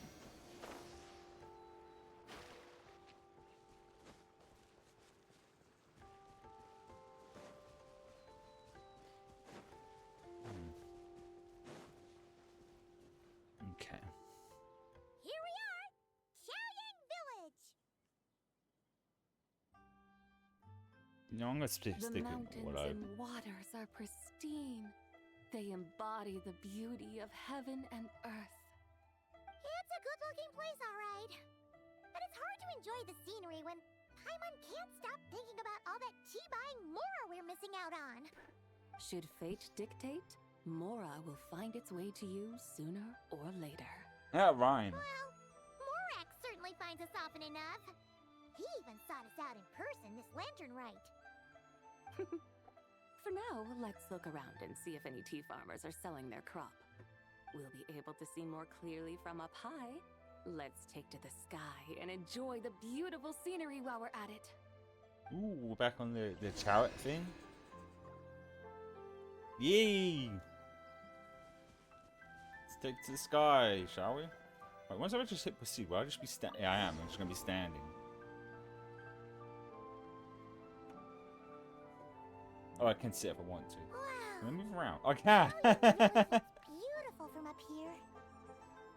Indeed, the houses here are quite different from those in Liyue Harbor. They follow the natural contours of the mountains, forming unique, elegant structures. Yeah, it's super beautiful. The white walls and dark tiles frame the emerald waves of the terraced fields, while the curved eaves and tall gateways juxtapose each other with grace. It's almost too beautiful to be true. The crowing of roosters and barking of dogs, the calls of farmers working the fields, a vibrant pastoral chorus overflowing with earthly vitality. Yeah, I'll stop jumping up and down now. beautiful, huh? Have you studied the linguistic arts by some chance? Huh? Huh? Your vocabulary for beauty seems rather constrained. So I say. Paimon knows how to say pretty as well. I see. Now then, let's take a look around and see if we can find any farmers selling tea. She basically just called Paimon an idiot. Look! There's someone in that tea field. And they look kind of familiar. Oh, it's not. Wait, is that Lu Shanxiang? I was gonna say. And who is that? Oh, you'll remember her once you see her up close. Oops. I guess I got off of it prematurely. Oh well. Hey there, Lu Shanxiang. It really is you. Huh? Paimon, Traveler, and the White Horse Adeptus. Fancy seeing you here. The White Horse Adeptus has a name now. You can call her Zabai. And you are... Wait. I remember now, you're... Don't say anything about food poisoning or fish. You're the young lady who wanted to rise above the rest, are you not? Yes, that's me, but I'm in a bit of a state right now. At best, I can say I've fallen below them. Fallen below them? What happened? Like I said the last time we met, I'm being punished according to family rules. My father, mother, grandfather, grandmother, other grandfather, other grandmother. That's a lot of parents. That's a lot of family members. Yeah, that's what I was gonna say. Yeah, and on the night of Lantern Rite, they held a family meeting to discuss my situation. So, they do care about you. There's no doubt they care. But they think that since I caused all that trouble in Liyue Harbor, it shows I can't be trusted on my own. they decided to ground me. Ground you? You're a grown-ass Yeah, woman. Though they're not confining me to my room. Instead, I have to personally nurture a tea seedling until it grows big enough to be sold at market. Aw, a tiny little tea baby. Do they want you to experience what it's like to be a parent? It's supposed to cultivate my character and temperament. They say this will help me calm down and reflect on my issues. What happened in Liyue Harbor really wasn't your fault. Oh well, at least this punishment doesn't sound too harsh. So, how long will it take for the little tea baby to grow? A year. Actually, I don't know. I've never grown a tea tree before. It usually takes 2 or 3 years. 2 or 3 years? Yes, the tea in this garden requires 2 or 3 years to mature. That long? Sabai, you're not making this up, are you? How do you know so much about growing tea? When the plants thrive and grow, that is the meaning of my name. I can tell at a glance when their season of ripening will come. Do I really have to waste 2 or 3 years here? Why is this happening to me? I'd only just found my direction in life. What did you figure out what you wanted to do to making your own?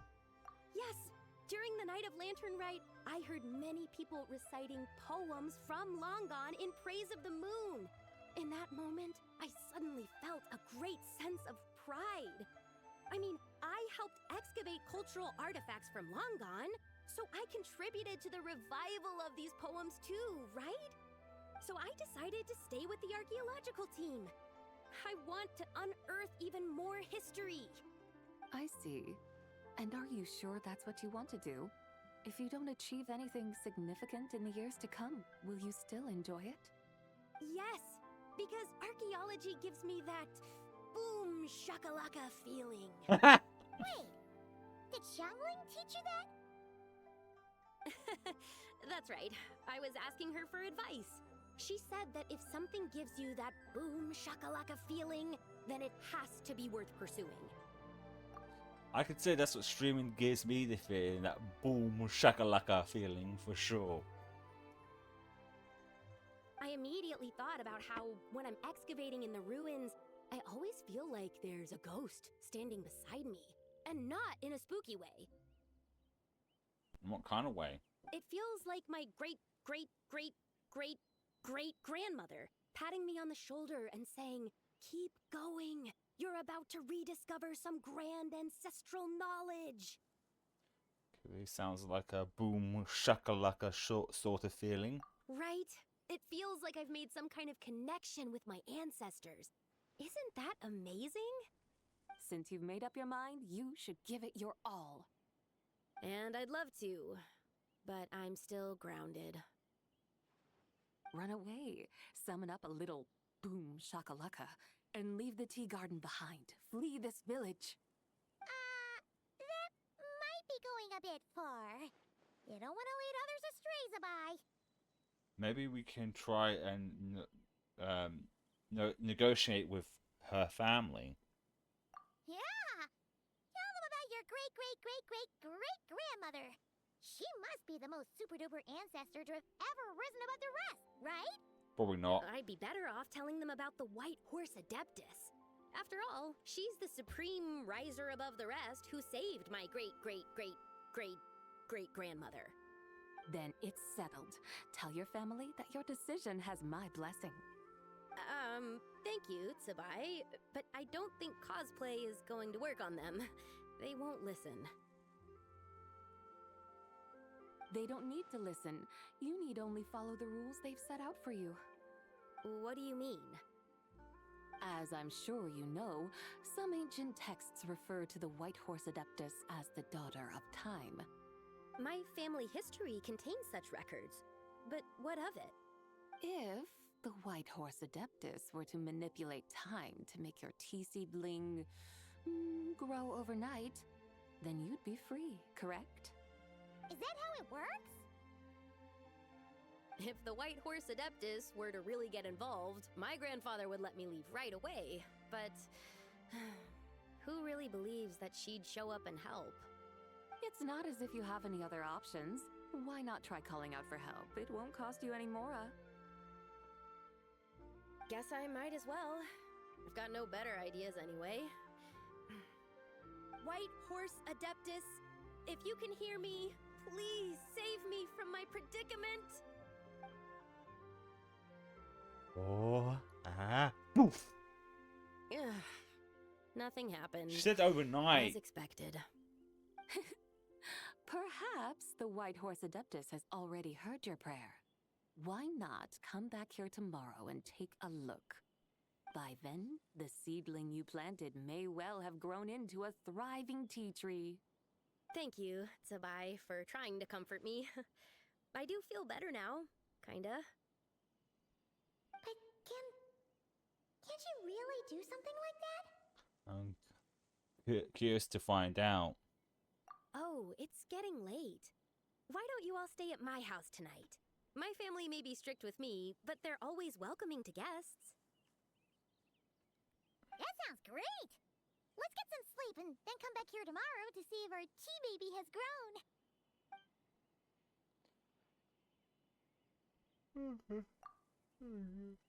Oh, sleep is what I need.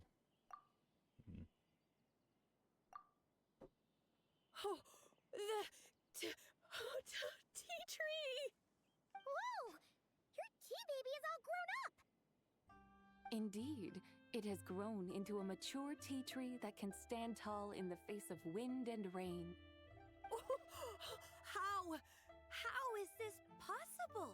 It must be the work of the White Horse Adeptus. Your prayer must have moved her. Are you sure? Perhaps she heard your prayer and chose to answer the call. She once saved my great-great-great-great-great-grandmother. This time, she saved me. That's incredible! Your family must be blessed by the White Horse Adeptus. I guess so. I need to tell everyone the news right away. Why should you? Should you unground yourself, right? They'd better. Since this is the will of the White Horse Adeptus, I don't see how they could object. Go, and if you run into any more trouble, call out to the White Horse Adeptus just like yesterday. Thank you so much.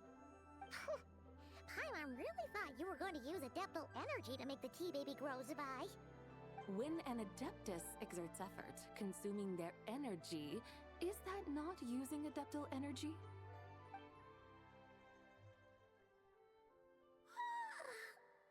All right.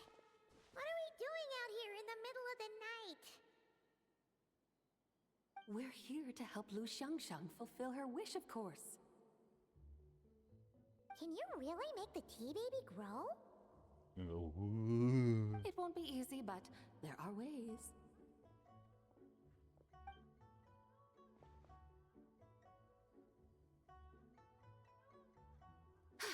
There, it's grown. Hey! You just transplanted a tea tree from over there! So, there's a mature tea tree here now, yes? Oh! Yeah, but... And am I not the White Horse Adeptus? yeah.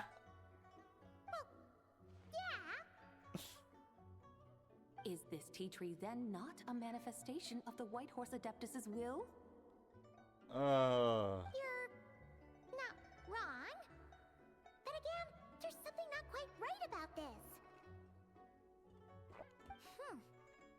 Maybe this will become another mystical Adepti tale recorded in their family history. That would be marvelous. Paimon thinks so too. Hey, Traveler! Zabai seems to be doing much better now, don't you think? Maybe being outside is good for her, and immediately we say that she switches to one of the other personalities. Oh! Paimon bets that's why Zhongli chose to send her on this errand. Why don't we continue showing her around Liyue? That's a great idea! We've already shown her Liyue Harbor, Yulong Wharf, and Xiaoying Village. How about we head to Qingce Village next? Qingce. That name sounds familiar.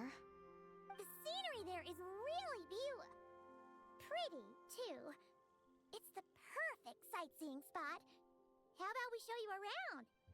I must say, I have been mightily impressed by the mountains and waters of Liyue. Please lead the way, my dutiful guides. Alright, let's go!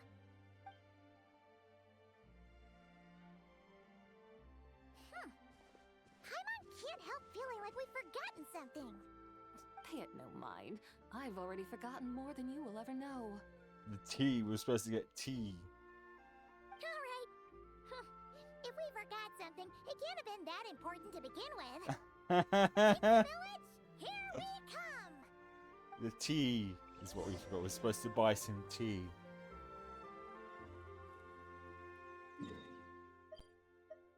That was the whole point of this endeavor.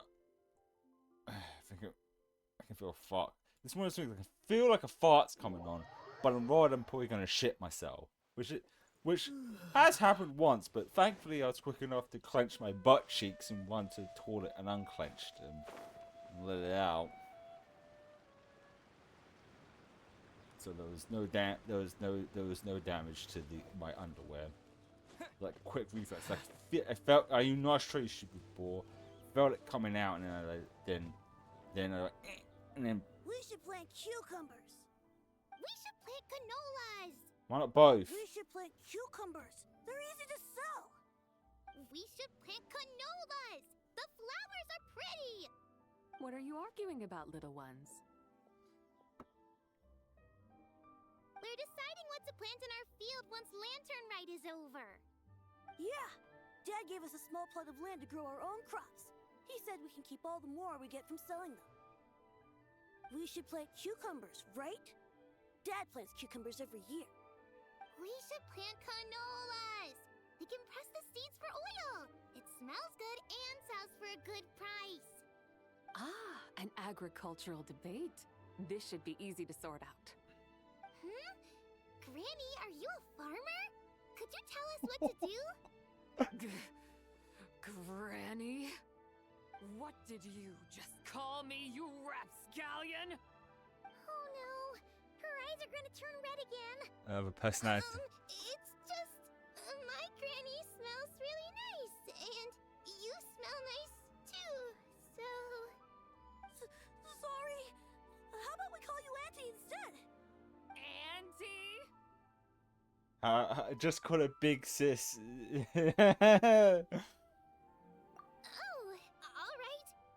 Big Sis Tsubai, can you help us decide whether we should grow cucumbers or canolas in our field?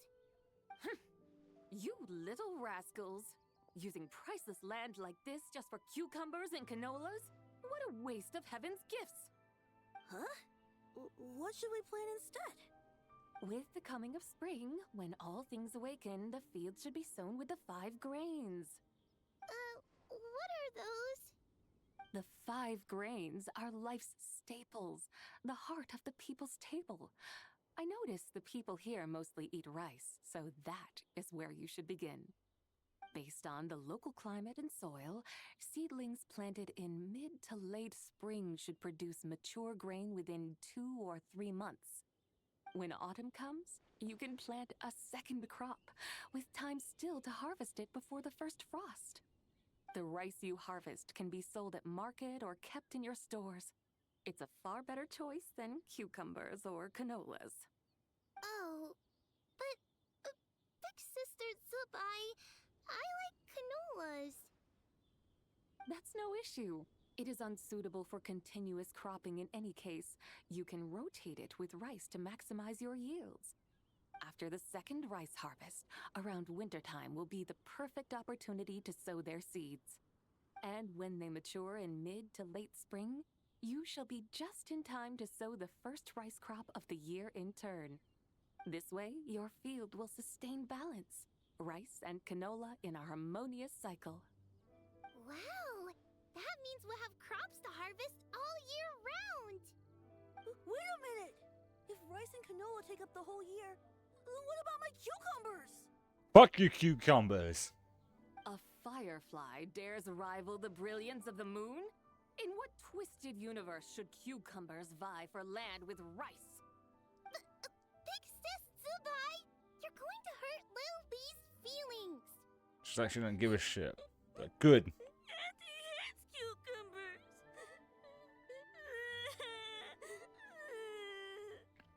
Stop crying this instant! I meant that cucumbers are simple enough to grow. There's no need to devote a whole field to them. Just find an empty corner of your yard, scatter some cucumber seeds in the earth, and before you know it, you'll have a thriving patch of vines. Cucumbers delight in sunlight and moisture, but they suffer in cold weather. If you wish to plant them this early in the year, you should make sure they're protected from frost. Wow. Is it really that simple? Let's hurry home and get started right away!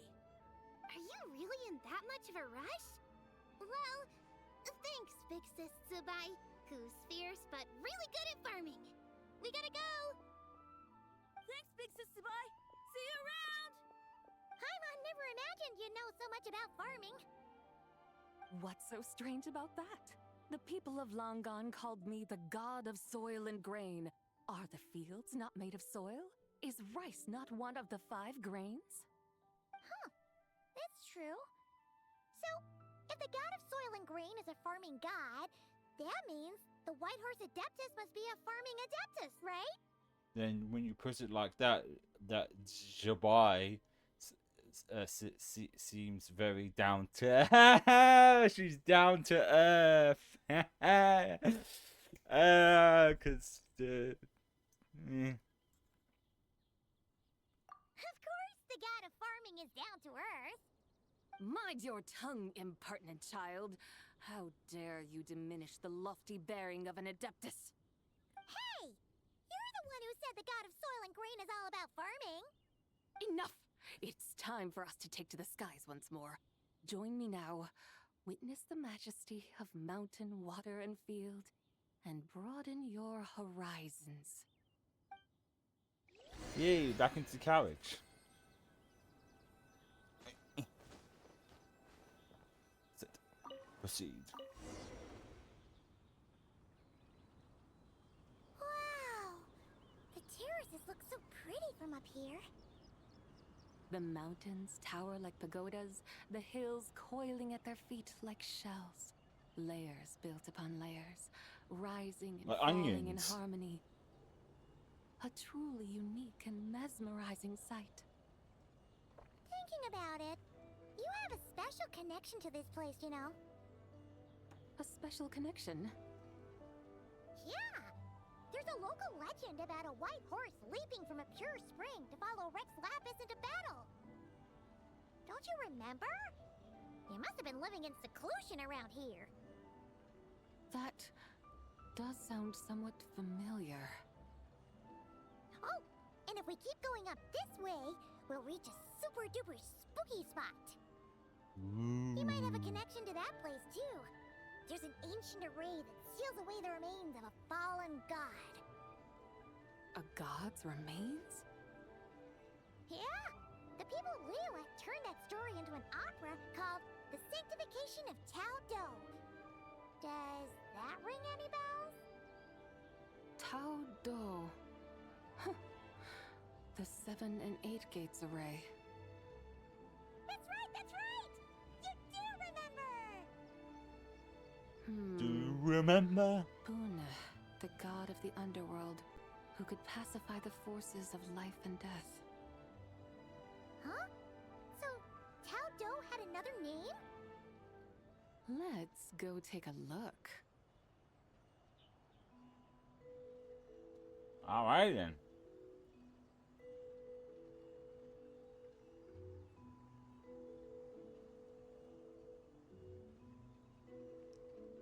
It is a lovely view. I'm trying to remember what it is because I was thinking maybe I could just jump off and go to it.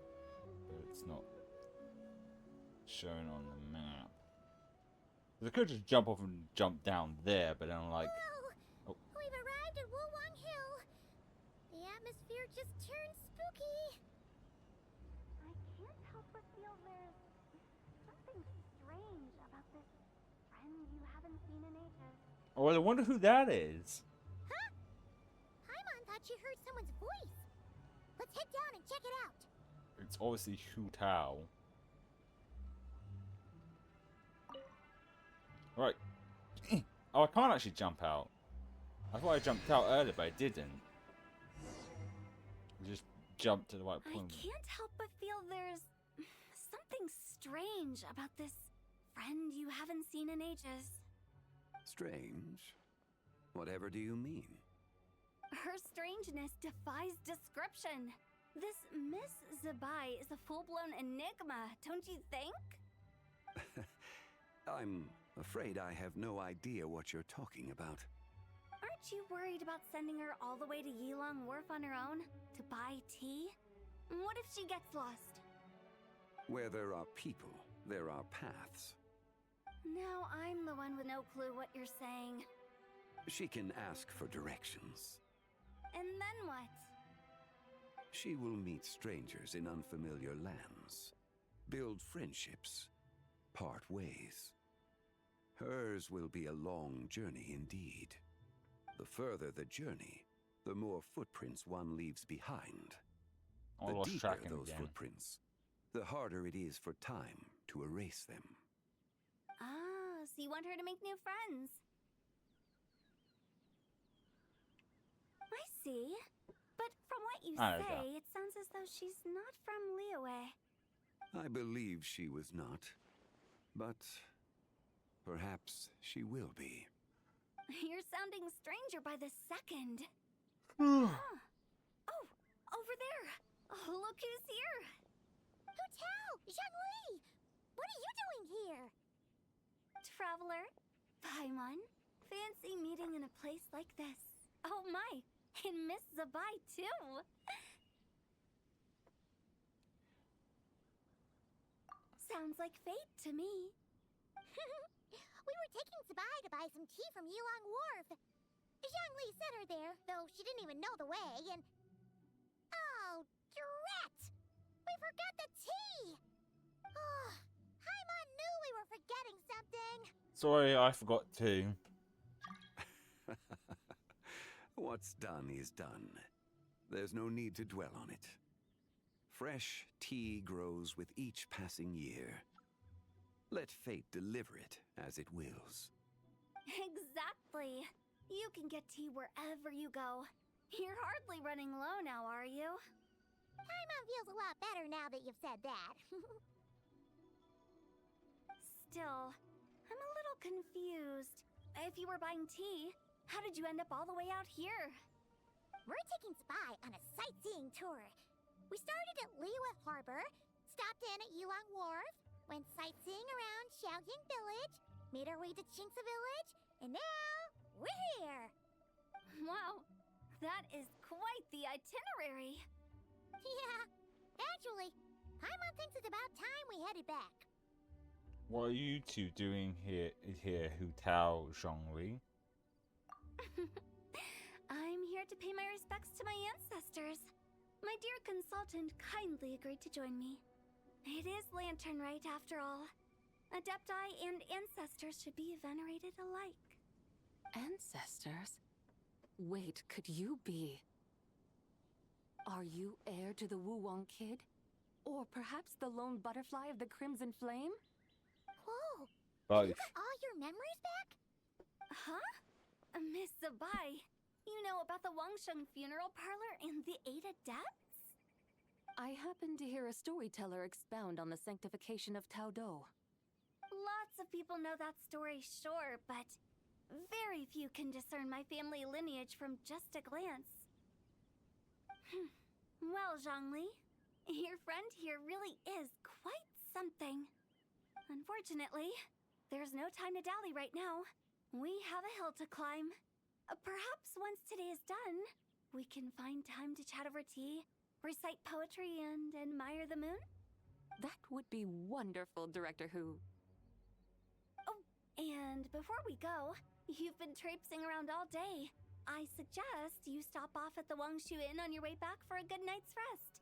Thanks for to exhaust yourselves, thanks for the advice. Don't mention it. All right, we'll take our leave now. See you later. Hotel's so thoughtful. Why don't we follow her advice and stay at the Wangshu Inn tonight?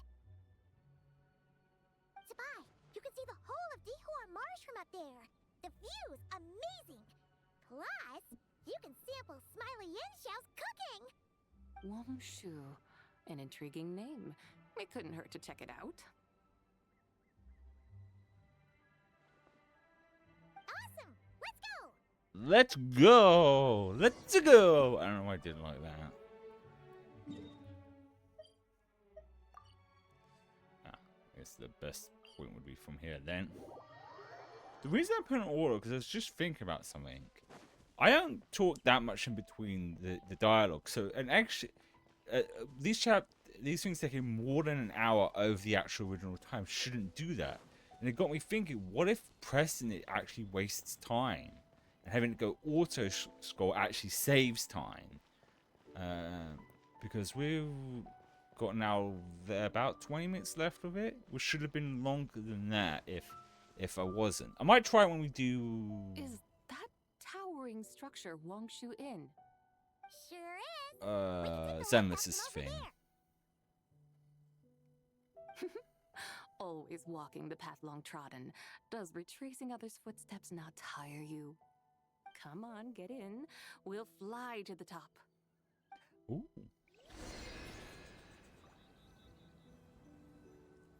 I love going on this thing. It's fun. So I can't actually fall off if I wanted to. I guess that makes sense. Are we really going to fly up to Wangshu Yeah. Inn? Isn't that a bit showy? All the guests are going to see us. Is that a bad thing? To be able to witness an Adeptus. This will surely add to the inn's appeal, not to mention the room prices. The owner will thank us. You seem to really like showing off your powers.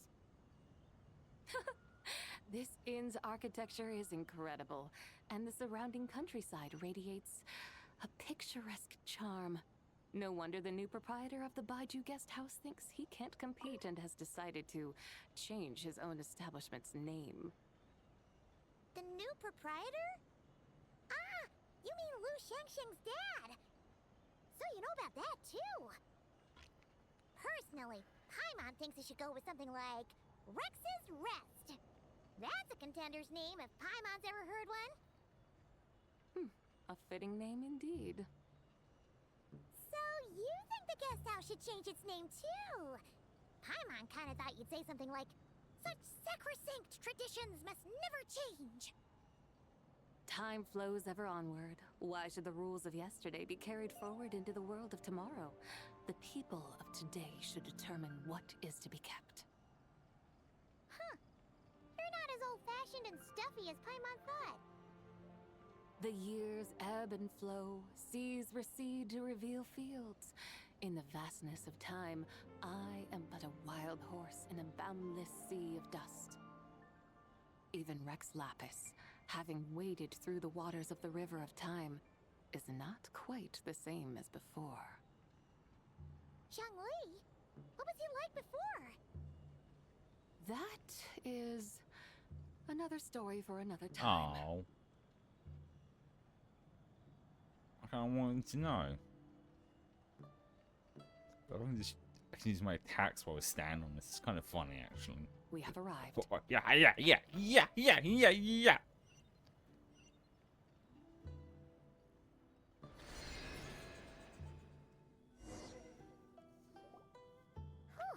This is the first time Paimon's ever flown up to Wangshu Inn on a chariot. Everything's so different when you're up high. Wangshu. Like moon lanterns and shell lanterns. Might it all be a coincidence? What's a coincidence? Do you not know what Wangshu means? Nope. I have no idea. Wongshu can refer to the moon, but its original meaning is actually Yeah? The goddess who rides the bright moon's chariot. And you must be the conqueror of demons. Chow! Paimon was wondering if we'd disturbed you by flying down from the sky. You did. Not at all. I sensed an unusual presence long before you arrived, though I didn't expect it to be you in a flying chariot.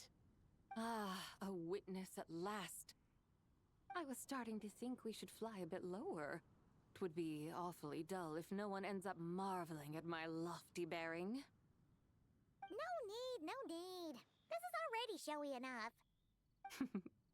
I'm not one to do good from the shadows, as Rex Lapis is wont to do.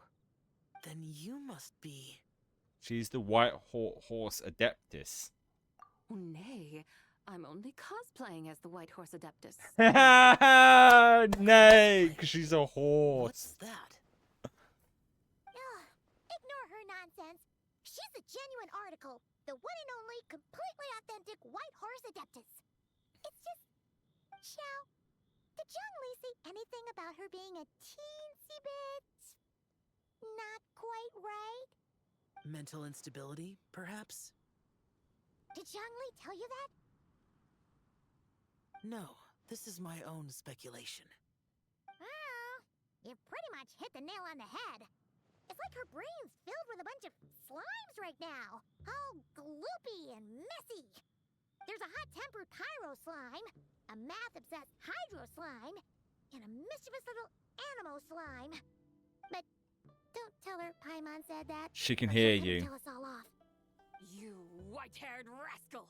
Do you think I can't hear you? Uh-oh! We're in for it now! Oh, she's mad. White Horse Adeptus, you must be weary from your journey. Why not take a rest? Oh, yes! You must be hungry, right, Sabai? How about we get some food? The chef here is incredible!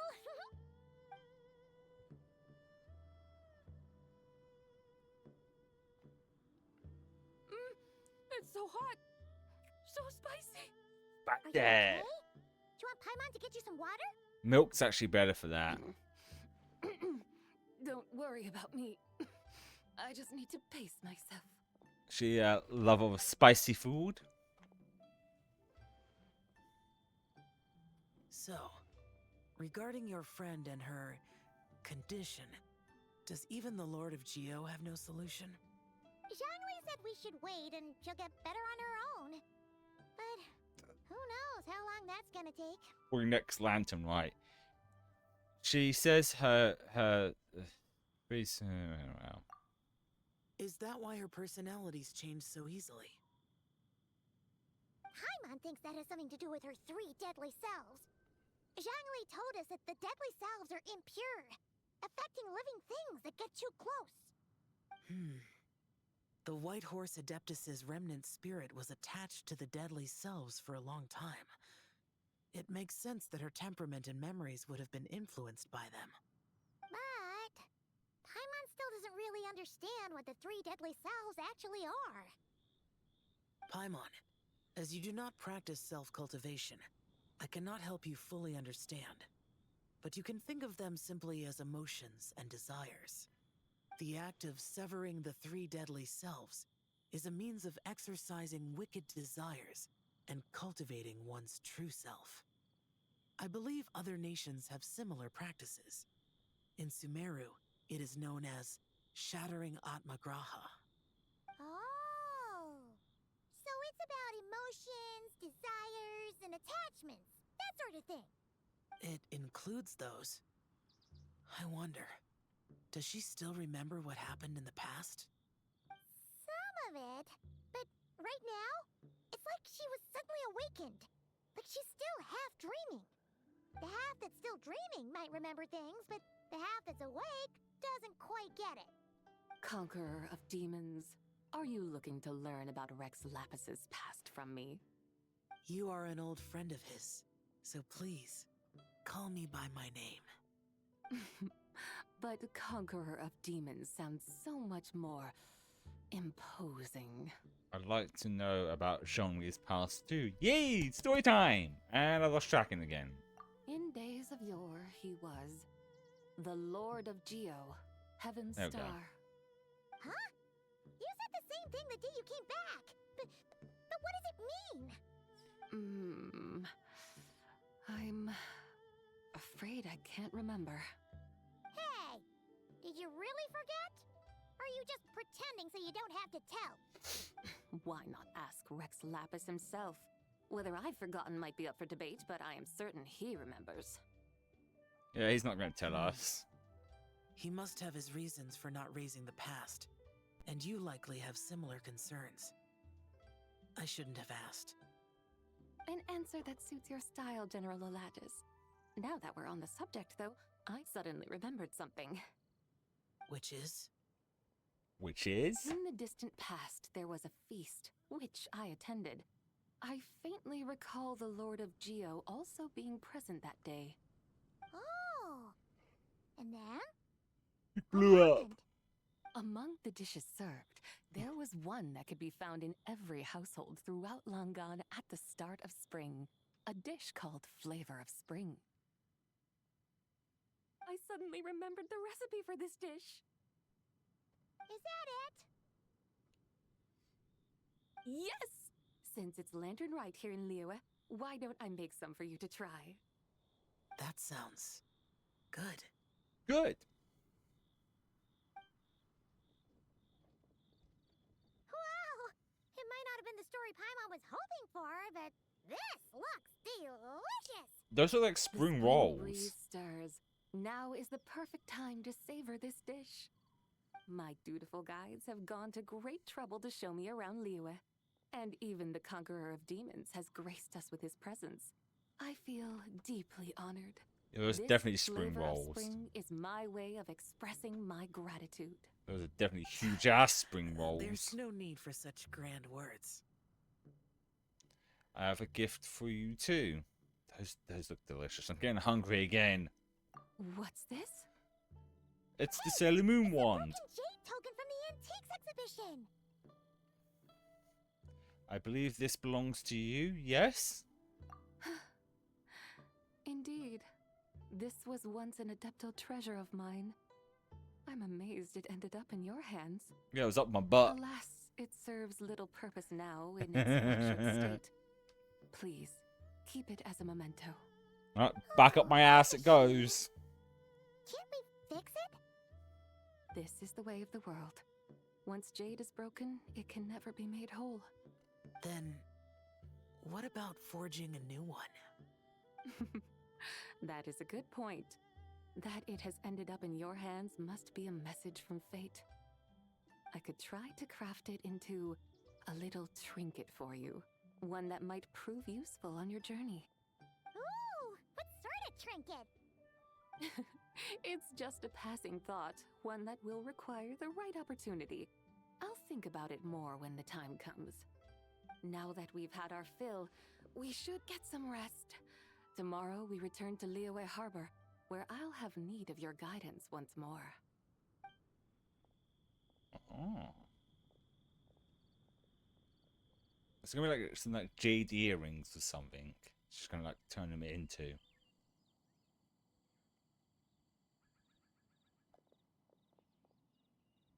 We're gonna fly all the way back there though, in the chariot. That'd be fun. Probably long though. No, the answer is no. Okay. This, to be fair, this is quicker either way.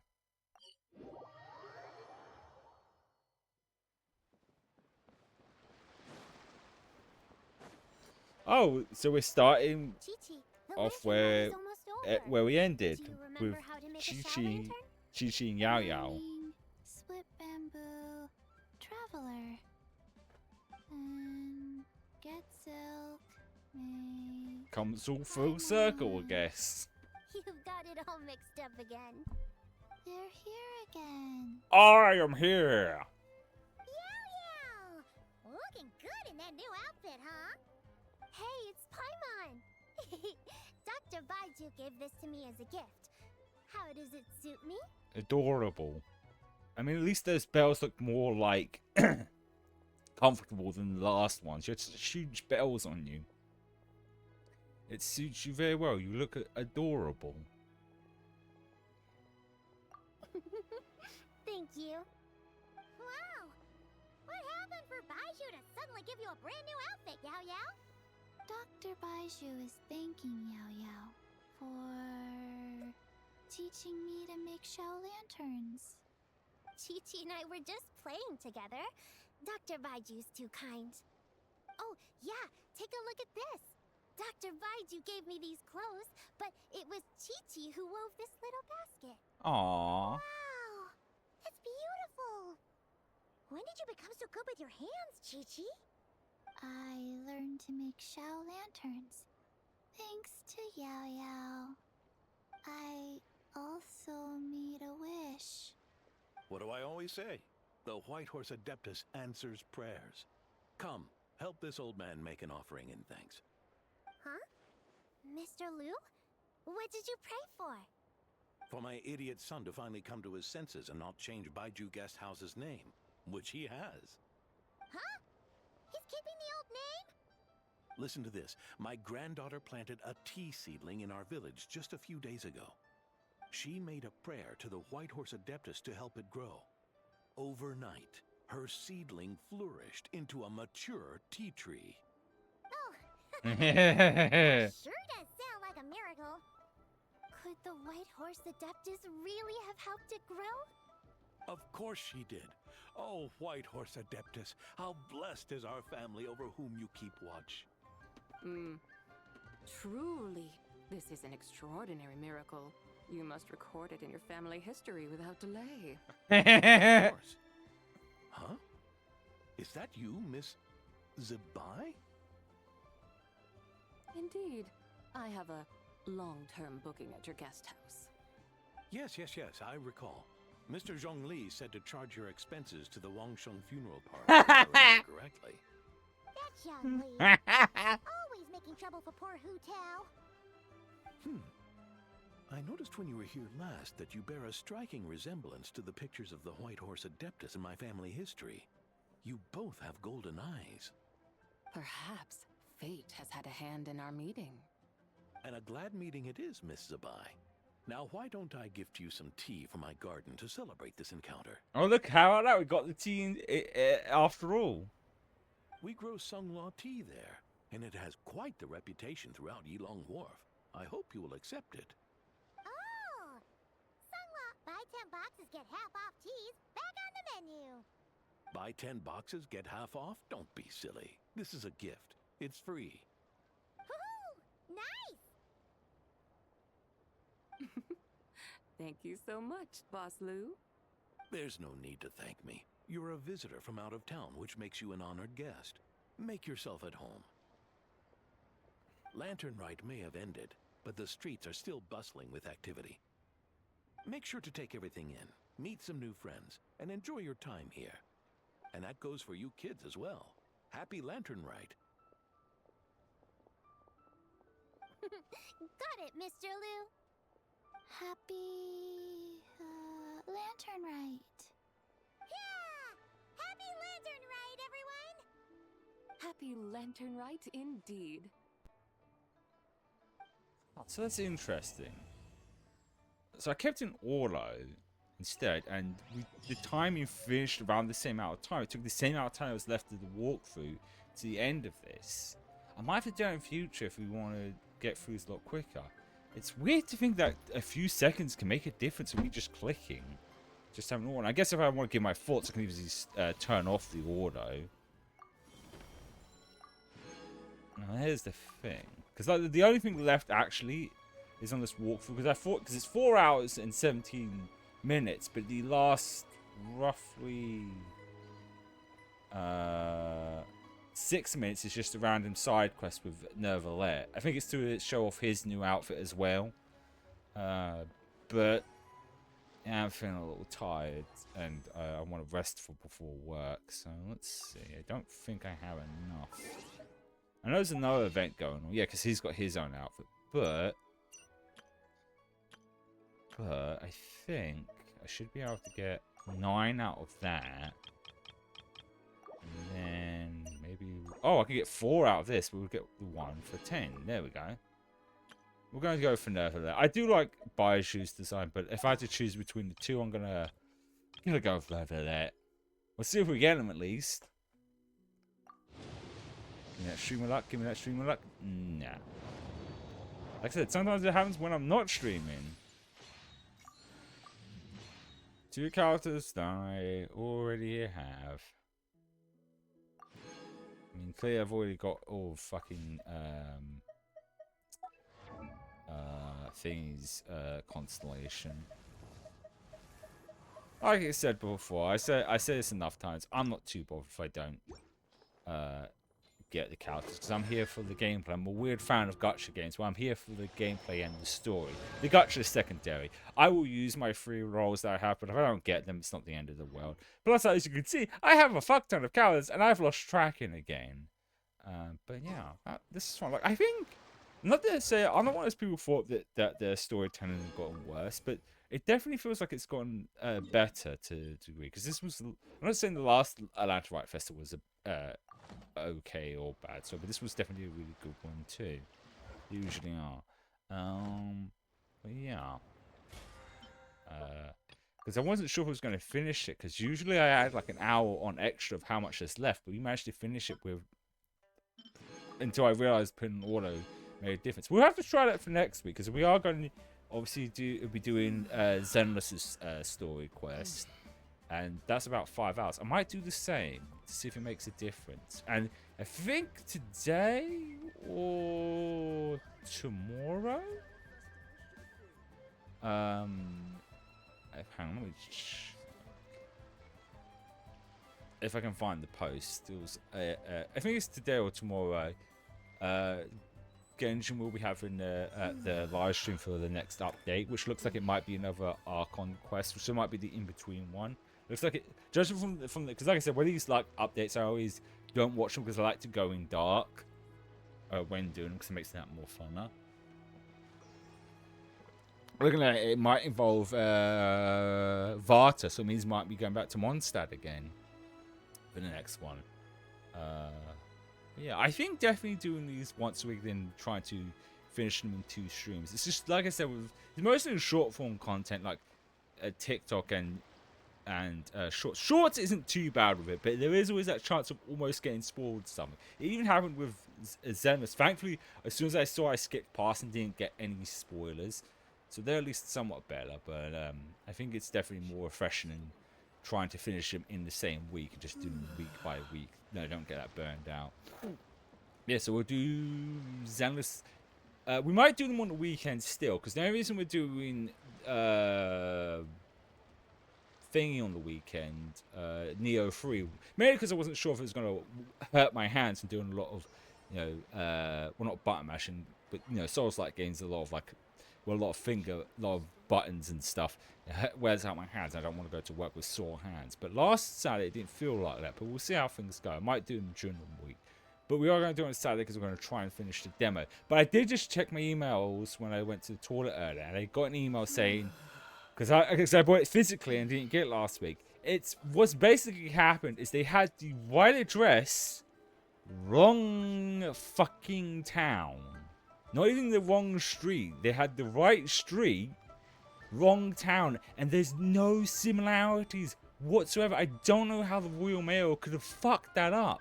Plus that there's postcodes. Postcodes are different from every area. You could have, like, for example, you could have a town called Downing Street or something, and it would have, like, I don't know, postcode PE 69 745, and still have the same name, but you could have the same address and just have completely different postcodes. So I don't. But even the town's name that they sent the wrong one to, it's so confusing how you, because the names are not even remotely close to where I live. If it was somewhat similar, I could get it, but it's like, let me check the email again, just to make sure I don't look like an asshole. I mean, I'm not going to say my address, obviously. Because I thought as well, because I've used this site for so long, I've never had any issues. For context, I use them because I can get physical games much cheaper because I got Neo 3 like for £16 difference and it's free delivery. Let's see. Yeah, so they got the street right, but then send it to something. Yeah, it's like nowhere even remotely close to where I live. Not even similar in any way. It's so bizarre that. But they do want me to confirm my address and stuff, which I'll do later. So hopefully if that does happen, we might get it tomorrow. Even if we don't, it's not a big deal because we've still got the demo and there's a good chunk of that. But tomorrow, we will definitely talk about the it really depends how much time I have more because I might have enough time to watch all of it before we go live. If not, I'll watch like half of it and we'll watch the other half during stream. Because like I said, even though it's an hour, it would probably be longer than an hour. And I don't, once again, still ongoing sleeping problems. And I don't know if I have the energy. So I'd rather like we talk about it briefly, I have lunch, and then we play Tomb Raider afterwards. With that aside, I appreciate everyone who stopped by. I hope you have a good rest of your day. And I will see you tomorrow. That being said, just as a final thing, I feel pretty good right now, but I don't want to take the risk of pushing myself too far because I do have work later. Best to stop while I'm just a teensy bit tired, then push myself and make myself even more tired. So, bye. I'm waving, but the tracker's not working. There we go, bye.